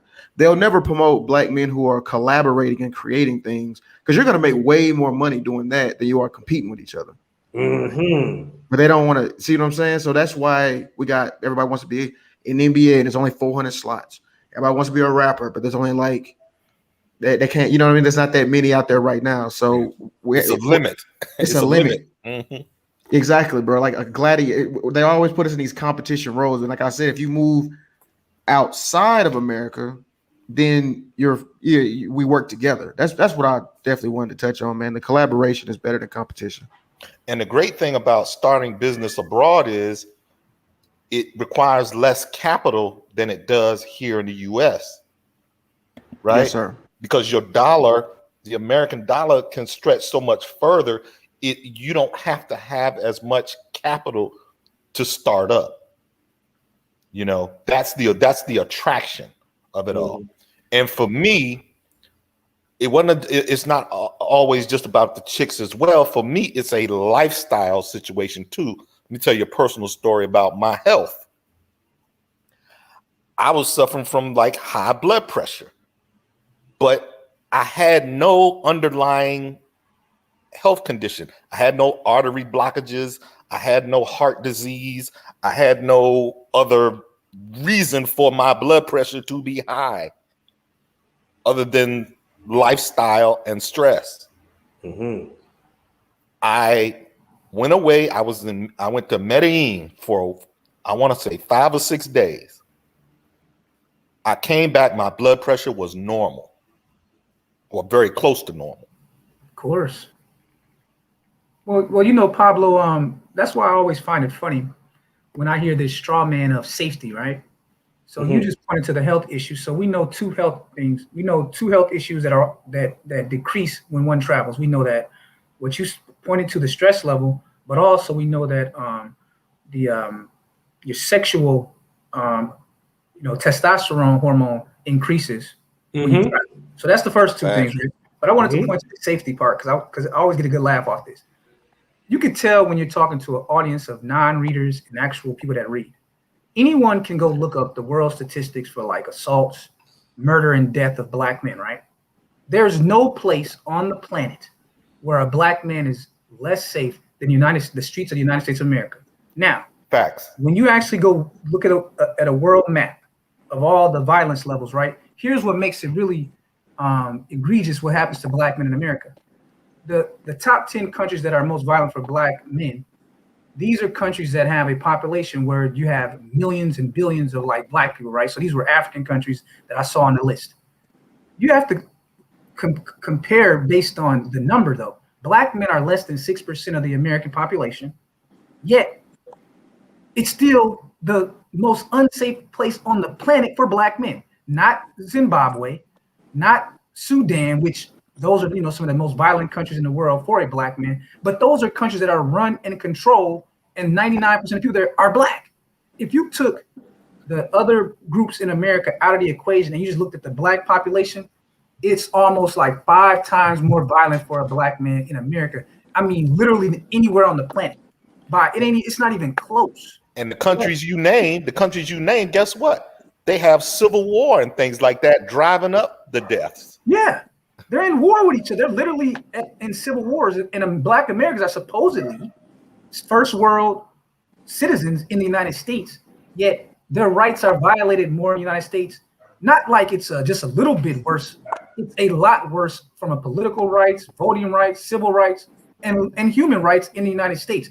But because we don't extract the issues of black men out of all the other issues that America has in terms of, the isms, we ignore what's really going on. So I'm actually glad that Patrice Cullors got called out, because he brought attention to the fact that the only time that the majority really want to talk about black men is to try to shame them into remaining in the weak position, or to extract money out of their death or their suffering. But otherwise, the world doesn't want black men to be happy.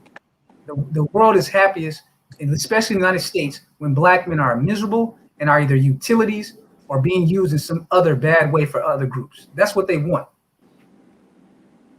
Yep, that makes big a lot facts, of sense. It makes a lot of sense because it's like it's ridiculous what's going on in the country that we live in. Like, our women are using us either through child support, through the court system, through humiliate us and shaming us that we're not good enough black men, not say good enough black men. We're not financially suited. We don't have the 6 foot. A lot of us are not 6 So how are they foot. your women, brother? Criticizing us. You go overseas, you go to DR, they don't care about that. They care about, okay, you smell good, you speak, you can communicate well, you treat them with respect. They cool in these other countries, but over here, it's like, damn. I mean, if the women was treating us right in America, we probably wouldn't be, half of us wouldn't be where we at right now. So why are they And your women though? I'd say that's one of the reasons why a lot of us are going overseas. You know, yeah, a ratchet chick that's overseas, I can deal with a ratchet chick overseas than the ratchet chick in the States. At least the ratchet chick overseas can cook and clean and take care of me. If she's a single mother, I'd rather be with a single mother here in DR than the United States. Period. I agree with everything you said except for the one comment, our women. And I keep saying to brothers, man, they crack me up. Brothers will run off a list of all the grievances that they have with the American black woman, right? But then they'll say our women are doing this to you.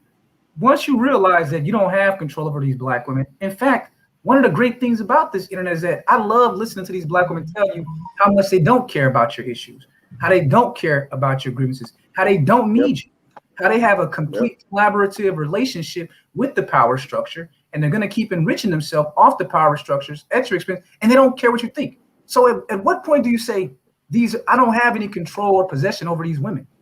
I just wish brothers would acknowledge. It's like a lot of brothers want to hold on to this. It's like to me, when I'm with a black woman, right? I have full of freaking anxiety just being with a woman, and it's like just to be with the woman. You got to worry about, okay, am I saying it? I have to be careful what I have to say because she may get turned off, or you have to worry about what to do if she's going to deal with another guy. You have to do all this stuff in America, right? But in overseas, when you're want to be interested to be with a woman and you want to be with, it's not as much. It's probably minimal or zero anxiety of just getting with a woman overseas. It's like a lot of work in the United States, but you just get a piece of ass, or excuse my language, a piece of booty in the United States, or you get minimized, whereas you get everything overseas. You get more value of a woman overseas in other countries. Yeah. So if everything that you say is true, I'm just trying to say that this idea that you have jurisdiction over these women is just it's more a romanticizing of what's really going on in America. Again, we all have black mothers and black aunts and black sisters and cousins, and we would love for what you're saying to be true about our women. But the truth is, we have to move beyond that. You got black women out here politically, openly saying that they're a separate group from you as a black man. They're embarrassed by you as black men, and that they believe that all the political capital and finances that come from, fighting for these quote unquote racial issues or whatever should go to them as black women. That's why Ice Cube, he got run through the slaughterhouse when he came out with his plan during the election. He was speaking to black men and black women, but the black woman was like, no, we need you to make the distinction and create a separate plan with your plan that speaks to black women. He just kept saying, well, this is for black people. And she was like, add on to what you're saying. You know what? Last year, I think it was last year, this year, Goldman Sachs actually are investing $10 billion in business for black women. Mm-hmm. Yeah, you don't hear them complaining. Do you hear them saying, what about our black men? You don't hear them saying what. You never hear black women say. You never hear that. What about our black men? Prove to me. $10 billion for business assistance. Yet we're the ones who are better in businesses than black women. We actually create more business, we create more jobs. But that's why they don't want you to have it, though, bro. It's crazy. That's why they don't want you to have it, because you will spend the money creating a business to get yourself free from corporate America. They will spend it on that Cadillac commercial that you saw. Exactly. They're the very good point. Consumers. The female. They're gonna put the money right back into their economy. Yeah, they're gonna put it right back into the economy. That's why you got Tamika Mallory in a Cadillac commercial, and before her Black Lives Matter career, she couldn't probably afford a Pinto. but they put them there for a reason. They're a very useful consumption class. And if they were to give 10 billion to the brothers on this panel, you guys are already working outside of the system. Now you're out of the system forever. You know how much, man, we'll be getting. We'll have a economy. But that's why. So why would they give it to economy ever? If you put black men, and invest into black men, oh man, be blowing white people, Jewish people, Latin people. We'll be blowing all of them out of the water. But since they want to have Goldman Sachs, because we're gonna spend. Black women, the dollars are majority black women spend the black dollars. Majority of us men, we're concerned about our money. Majority of us. Well, it'll be like Black Wall Street, right? So let's say that those programs went to someone like BMT or Citizen Loop. And Pablo, he does business in these countries. Maybe you do too. If you look at the amount that they say they're going to give, I think it comes out to like, maybe 10,000, 15,000 on one formula. And then another smaller formula, it comes out to like 25 to 40,000 investment. So just imagine if tomorrow corporate America gave each one of you guys a grant. This is a grant, not a loan, a grant. Here's $40,000 BMT. Now with the knowledge that he has of Colombia and things like that, he could probably open a hotel with a type of thing down there where he's at with that knowledge and that money. Because again, this isn't including any money you already got in your bank account. This is a grant that's given to you because they're saying we're doing social justice. So that's why, because again, they want to keep you here in America, and they got guys like BMT out here putting out this message. It's a lot of brothers that you give them a grant of $20,000 and $40,000, they're gone forever. You know, a thought that just popped in my mind. Our bodies are dollars for everybody else, black women included. Facts. They profiting off our bodies, dead or alive. They profiting off of it. And my goal is to make sure nobody profits off my body going forward, but me. I'm planning my expatriation to Medellin, planning business with a partner of mine in Medellin, and that's what we're gonna do. I got about maybe 7-8 more years and I can retire, and that is my plan. So right now I am working with an exit plan. I'm definitely gonna be working. I'm gonna be working in the States for a few more years till I hit 40. I'm retiring. That's it. I'm tired. This is they can. Black women can. Well, not. I would say these westernized black women, they can have the country. That's for all I care about. That's what I'm feeling right now. Like they can have it. They let them rot to where they at, and they think they're leaders. Let them be what they want to be. They can have it. Cool, go get. I'm gonna go overseas over here. And I'm disrespecting my family, but they can have it. It's funny, man, because I was speaking with an old ex-girlfriend of mine, right? And I saw she had made a picture on Facebook. She had sent me this long message about her getting married a few years ago in 2017. And I saw a picture of her and she didn't have a ring on. So I sent her a little, you know how you do. You send your little message, hey, how you doing? What's going on with you? She's like, yeah, I'm fine. I'm divorced. And I'm sitting here like, yeah. I said, how long was you married? She was like, oh, like 2 years. And I said, we talked. I said, well, what was the issue? And the reason she gave me was just so light. Like I'm sitting here like, okay, wait a minute. The man had money, right? You didn't work. So he was the sole provider and he didn't cheat on you. She said he was a narcissist. And I said, well, explain to me what a narcissist is. Well, he only really thought about himself. I said, like, what does that mean? Just give me an example. And the example she gave, like, just didn't make any sense. And I had to tell her, I said, you know what? I don't think you want a man to lead the relationship. And but since you don't, you didn't work, you didn't contribute anything financially to the relationship, he probably took the lead and you call that narcissism. Right? That's crazy, man. You see what I'm saying? Like, okay, so her mind, this was one of those women that back in the day, bro, she was solid. I'm not gonna lie. She had a solid mindset for a sister, and I really, liked her. She dated some pretty successful brothers, but her mindset now is so changed and just off the radar now. She's like, yeah, I don't know if I'm just not sure black men are for me. I want a French man. I want a European man now. And I said, baby girl, you do realize that all men of all races want a submissive woman. You're not going to get around it. You know what I'm saying? Some of them feel like, okay, let me stop dating black men so I can run the show. Oh You know? man, Oh, you no. hit it on the Oh head. no, Yeah, it can be worse. Look at what's the name? That black dude, Tom Hanks' son, beat the shit out of that black chick. Mm-hmm. You think that's gonna be you go? No, I thought she beat him up, right?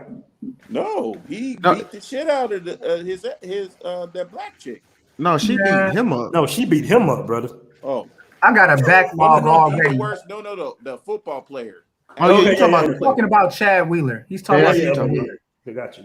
I got a backlog of cases, and I call it the Surviving Bottom Show Brad series for a reason. That's why. That boy King Sigma fool. Yeah. Shadow dope, man. And I got another video that I tried to drop on Friday, and this is definitely my best one. But unfortunately, I ran into an issue with YouTube that I'm going through, and so I'm gonna have to wait another week to release it. But boy, I got a good one. But I've been tracking. I got a backlog of probably about, I think, 25 cases of white dudes that have brutally beaten or killed black women. And I'm telling you, man, this delusion that these women are living in, that they're gonna bring the same bad traits that black men complain about to other groups, it's a fantasy, and it does not end well. Just the last upload that I have was about Al Toon's daughter. Now again, Al Toon is a high tier Hall of Fame for the New York Jets wide receiver, right? He had it all. He was one of the top receivers, all pro during his career. His daughter got the gift of all of his hard work and his influence, so she got to attend the University of Michigan. His son at the University of Wisconsin, Madison, and then the other two siblings were split as well. So it was Michigan and Wisconsin. They had it all. His daughter was murdered this last week by her white husband, who shot her, and then in front of their newborn baby, I believe 8 or 9 months old, didn't care that the newborn was there. Shot. This is the daughter of an elite black man. This ain't some bum's daughter. So he knew their family. You know, he was involved with an influential family. He didn't care. To that white dude, her life and is meaningless, and her family is meaningless because he's white. And he killed himself. So instead of him, this is another thing that these cowards do. They kill these black women. They beat these black women, and they believe that because they're white, that they don't have to serve any kind of justice or be punished for their action. Do you know that this coward killed himself after killing Al Toon's daughter? Mm-hmm. He killed himself in front of the little kid, in front of the police, man. He said, I am not going to be judged before a court of law for killing a black woman.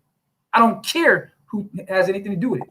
And then they try to throw it in your face that these are the men that they're choosing. And every time one of these incidents happens, like, dude, we got too many to name at this point. It's just too many. But my point is that they keep trying to throw in our faces that I'm going to treat you badly. And if you don't submit to my bad treatment of you, I'm going to go run and get a white man. But guess what? You're not going to bring that bad behavior to these other men. They're not having it, man. Exactly. And King Sigma, to your point, I actually brought that up during the conversation. You know what she said? She said black men kill black women too.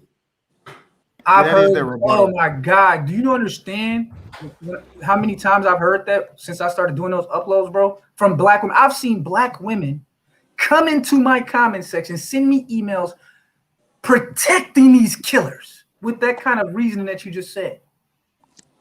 They won't even comment on what I uploaded. Like when I did the Jason Roger Pope thing, the guy that allegedly spread over AIDS to over 600 people, he's going through his whole thing with like 20 charges in the state of California right now for pedophilia and rape and all that. Are you talking about that rapper, that not the DJ from South Carolina? DJ Jason Pope, the fake DJ. But when I did that, I had so many comments from people, and the women never dealt with the fact that he was out there doing sexual racial terrorism on these black women and raping these young girls. All they was saying to me was, black men got AIDS too. And I'm like, what? You got classic deflection. Yeah, they deflected onto a black man. It's so petty right now. Like, I'm on a higher level right now with these women. Once a woman say some equality shit, oh, do you want to have a man? And then if she say some, oh, I want a partner. No, you want equality. You don't want a man that's patriarchy. You want equality. And I don't want to deal with a woman like that. I'm sorry. No, sir. They don't want equality. They want superiority. They want, yep, that too. That they want complete superiority. Here's another thing too, man. You know that was 20 million black babies have been aborted since 1960. Can you hear me? Man, this dude outside playing his horn. It's Colombia. You know what I'm saying? But I had an upload on that, bro, where I broke down that whole abortion game in the United States and the 25 million abortions. I broke it down because that was another deflection that they were trying to use on black men. And I was saying, look, you can't come at black men about not marrying these women and not having families with these women when these women have made it clear that they have a preference for aborting black children. And the state of New York told them, if you say, I don't want to bring a black son into this world, you have up until the first heartbeat before that baby comes out the womb to kill it in states like New York. Texas, they made a heartbeat law down in Texas. Once the heartbeat, you cannot get rid of it. You have to get it. Yeah, that's some murderous stuff, man. That's going on in New York. Because Texas, they don't play. They're a red state. They are a red state. They don't play when it comes to abortion. So they said that if it's a heartbeat, you gonna have to keep it.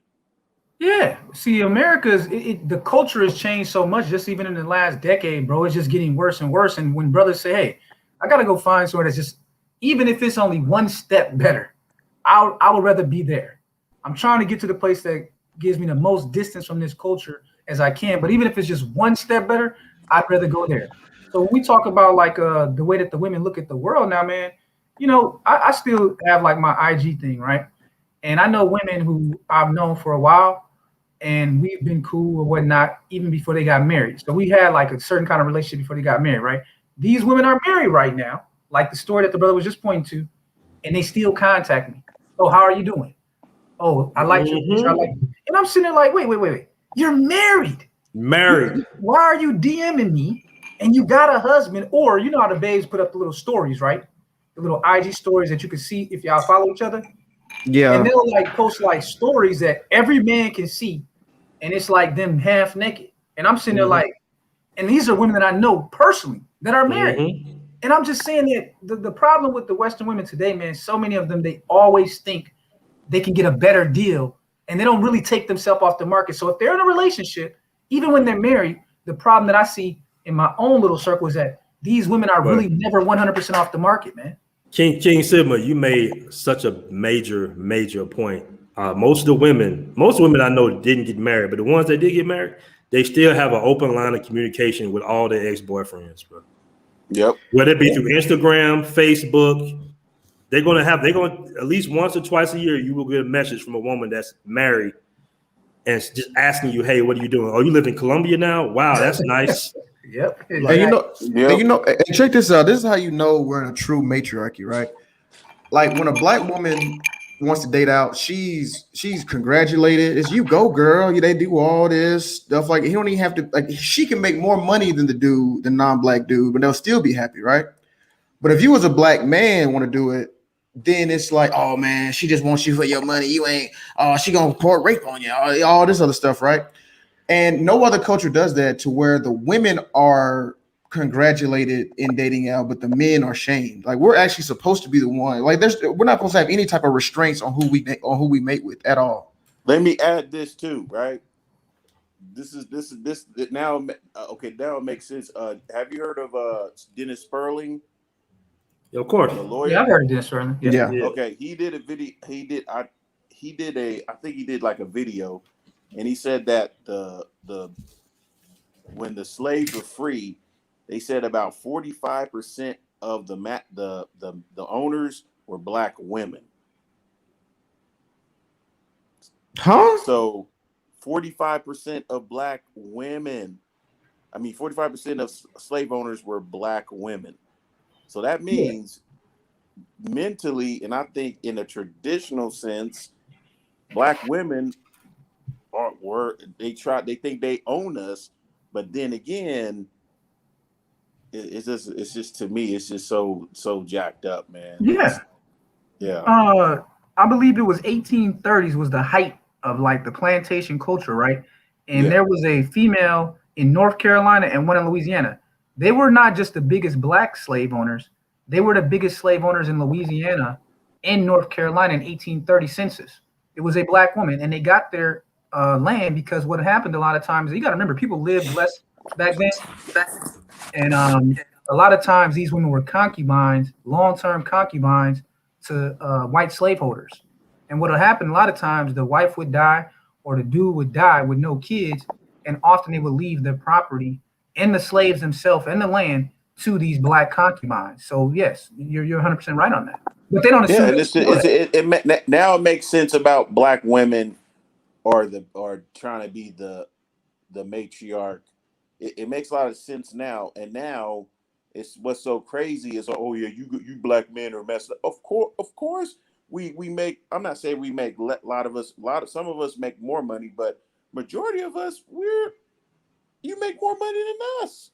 What the heck? I mean, that's not true though. But that's not. Yeah, they don't make more money than we do. Whoa, we gotta go back. No, I'm talking about like in the corporate. Like, no, that's not true. Black men on average make more than black men. Period.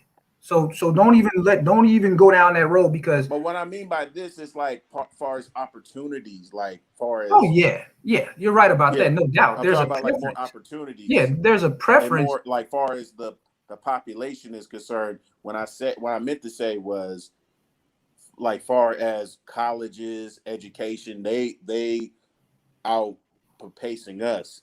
Like, was it 3-1 or something like that? No, well, they're outpacing black men in terms of being enrolled in college and enrolled in the least competitive kind of majors. But the majors that lead to the most competitive outcomes, black men lead in that. Black men have the higher scores on the testing as they do. What you're talking about is the gatekeeper portion of it. So you're right. When it comes to the gatekeeper aspect, making it difficult for black men to get into university, to get into jobs, you're 100% right. But actually in the actual outcomes, when black men get there, no, black men outperform for a reason because of what you just said. Black men have to overcome so many damn hurdles just to get a chance in America that they have to be top performers to win. Not only that, brother, but to go back to the conversation that I had with the young lady yesterday, she had mentioned that, she's a feminist now and that she's all for women's rights and everybody should be a feminist. And I was explaining to her that, the feminist movement, it didn't concern black women for years until they tried to undermine, the civil rights movement with that, right? But to go back to your point real quick, King Sigma, she was saying that, well, women's rights is like women should get paid equally in the workforce. I said, well, let's be logical about this. Most women don't command jobs that are truly needed versus men have trades that keep the society functioning. So you might have a job with a master's degree, but you're on a desk somewhere. You might be a human resources. That's a job that might be needed for that little particular corporation, but that's not really a needed job. And as you can see with COVID, you see a lot of women being laid off and stuff like that because a lot of them don't even demand the jobs that are needed to have a functioning society where you have black men that own trucks, that keep the country moving. You have black men that, are working on networks like IT. I mean, most men jobs are actually needed to make the wheels of society roll, to make the wheels of society even function versus, so you're going to pay a man that has a job that's keeping the lights on literally than a woman that's literally just organizing and putting papers together. You know what I'm saying? So that's why they're never going to make as much money as men because they don't demand the jobs that men have to do, dangerous construction jobs, putting up stuff on skylines and like we actually have jobs that keep, like I said before, society functioning. So that's a whole little narrative like, oh, we don't get paid so that we need women's rights and feminism. No, you don't command jobs that people actually need. Yep. So you would never make as much money as men. And they got scholarships and they had and women too was crazy too, right? They do they equal the playing field. They got women, they have scholarships for women to get in these the STEM jobs, the science, technology, mathematics. Women got scholarships encouraging them to get in these places, but they don't go into these women don't go to these places because it's a high demand job. You know what's have children. they have to, they can't focus on, they can't be working 18-hour job. I gotta pick up my kid because the daycare and everything. But men, we have to go to work. We may have to work 12 to 18-hour jobs to actually, because it's a dangerous job. We can't be thinking about what's going on. That's where we're better at, far as those type of dangerous jobs. We can't focus on other things in our mind. We're more into these type of demanding jobs.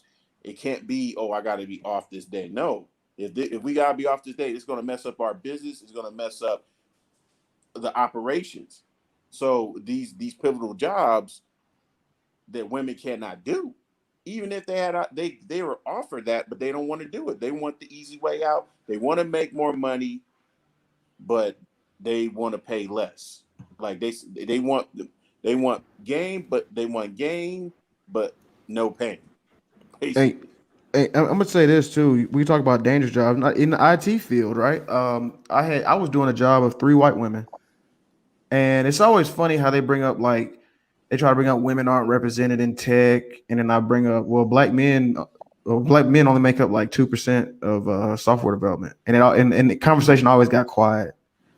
And I also brought up how I was doing pretty much the job of those 3 women, and white women, make more money than black men or whatever. And I was like, you know what I'm saying? So it's like they're not even qualified. Even the jobs like mine, like that aren't dangerous. They're like they said, they're lazy. They don't want to like sit down and like think about a problem and work through it.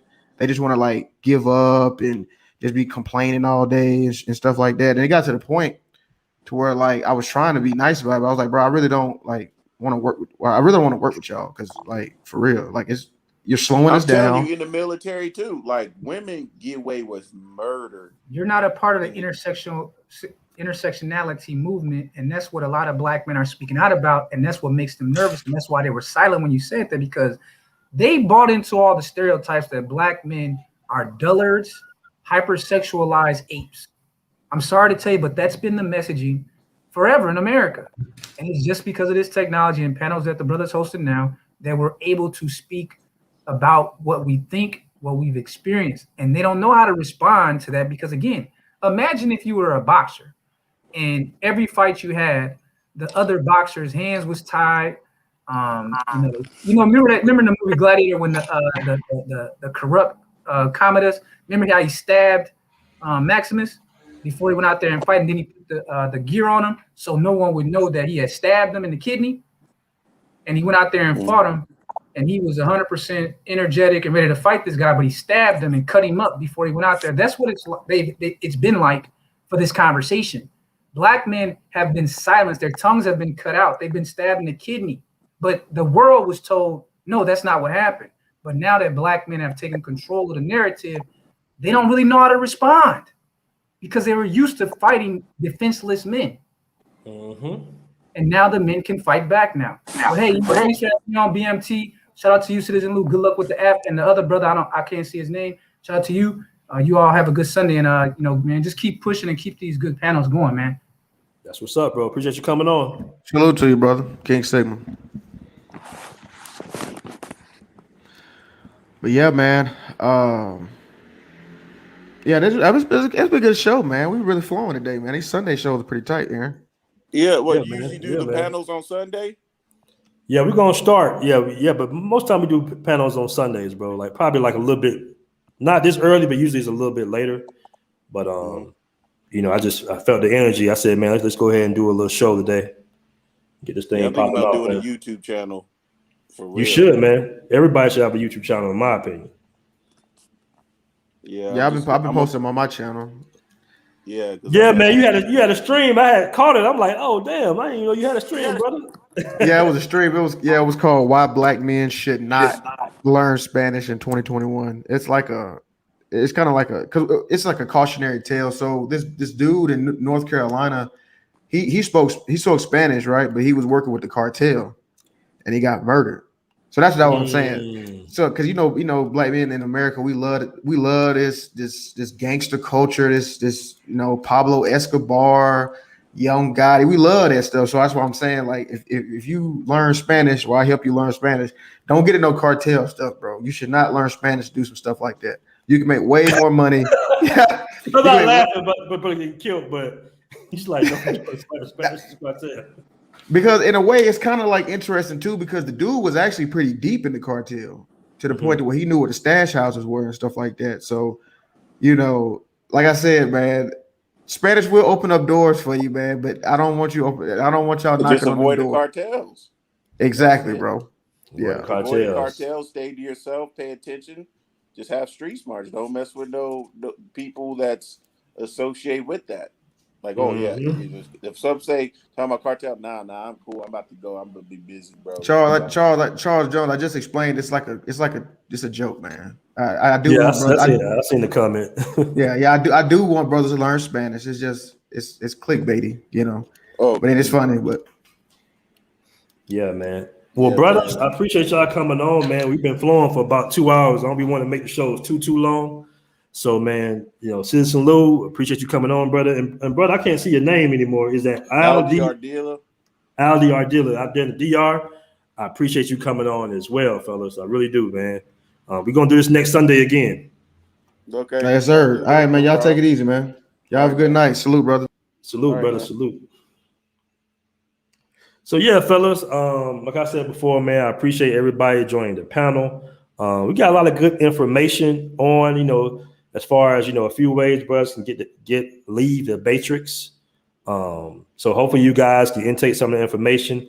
And, you know, with the panel, you know, we discuss just the mental aspects of the relationships we have with, you know, certain women in the matrix. Now, I never exclude all women in these conversations, but I'm just saying that, you know, unfortunately, man, it is very true that right now, you know, certain groups of women look at themselves separate than they do as black men, you know, as black people rather. And the conversation I had with the sister yesterday was just very revealing because her mindset has totally changed of when I knew her and we dated years ago. And I think some of them feel that they can kind of do on their own, you know, not realizing that the reason it's a certain reason they undermine the black culture, you know, black community or whatnot. They do it to undermine us, right? They'll pay your woman more than they pay you to cause a disruption in the home. So that's very unfortunate, but a lot of them have taken that bait.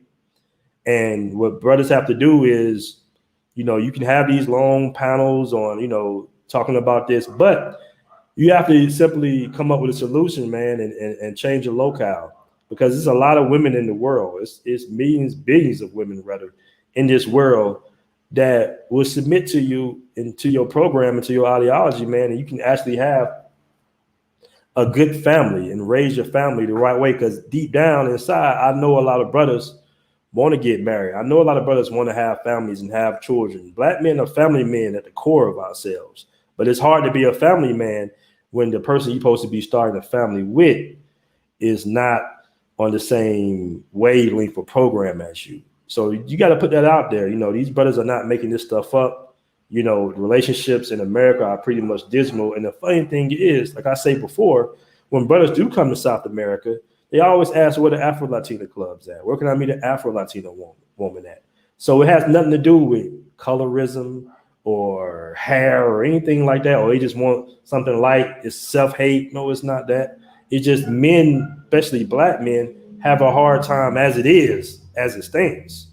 So if you're having a hard time obtaining resources or building resources and you going through this economic war every day of your life to become successful, it's just not plausible for you to be arguing and going back and forth within your own home that you're paying for, right?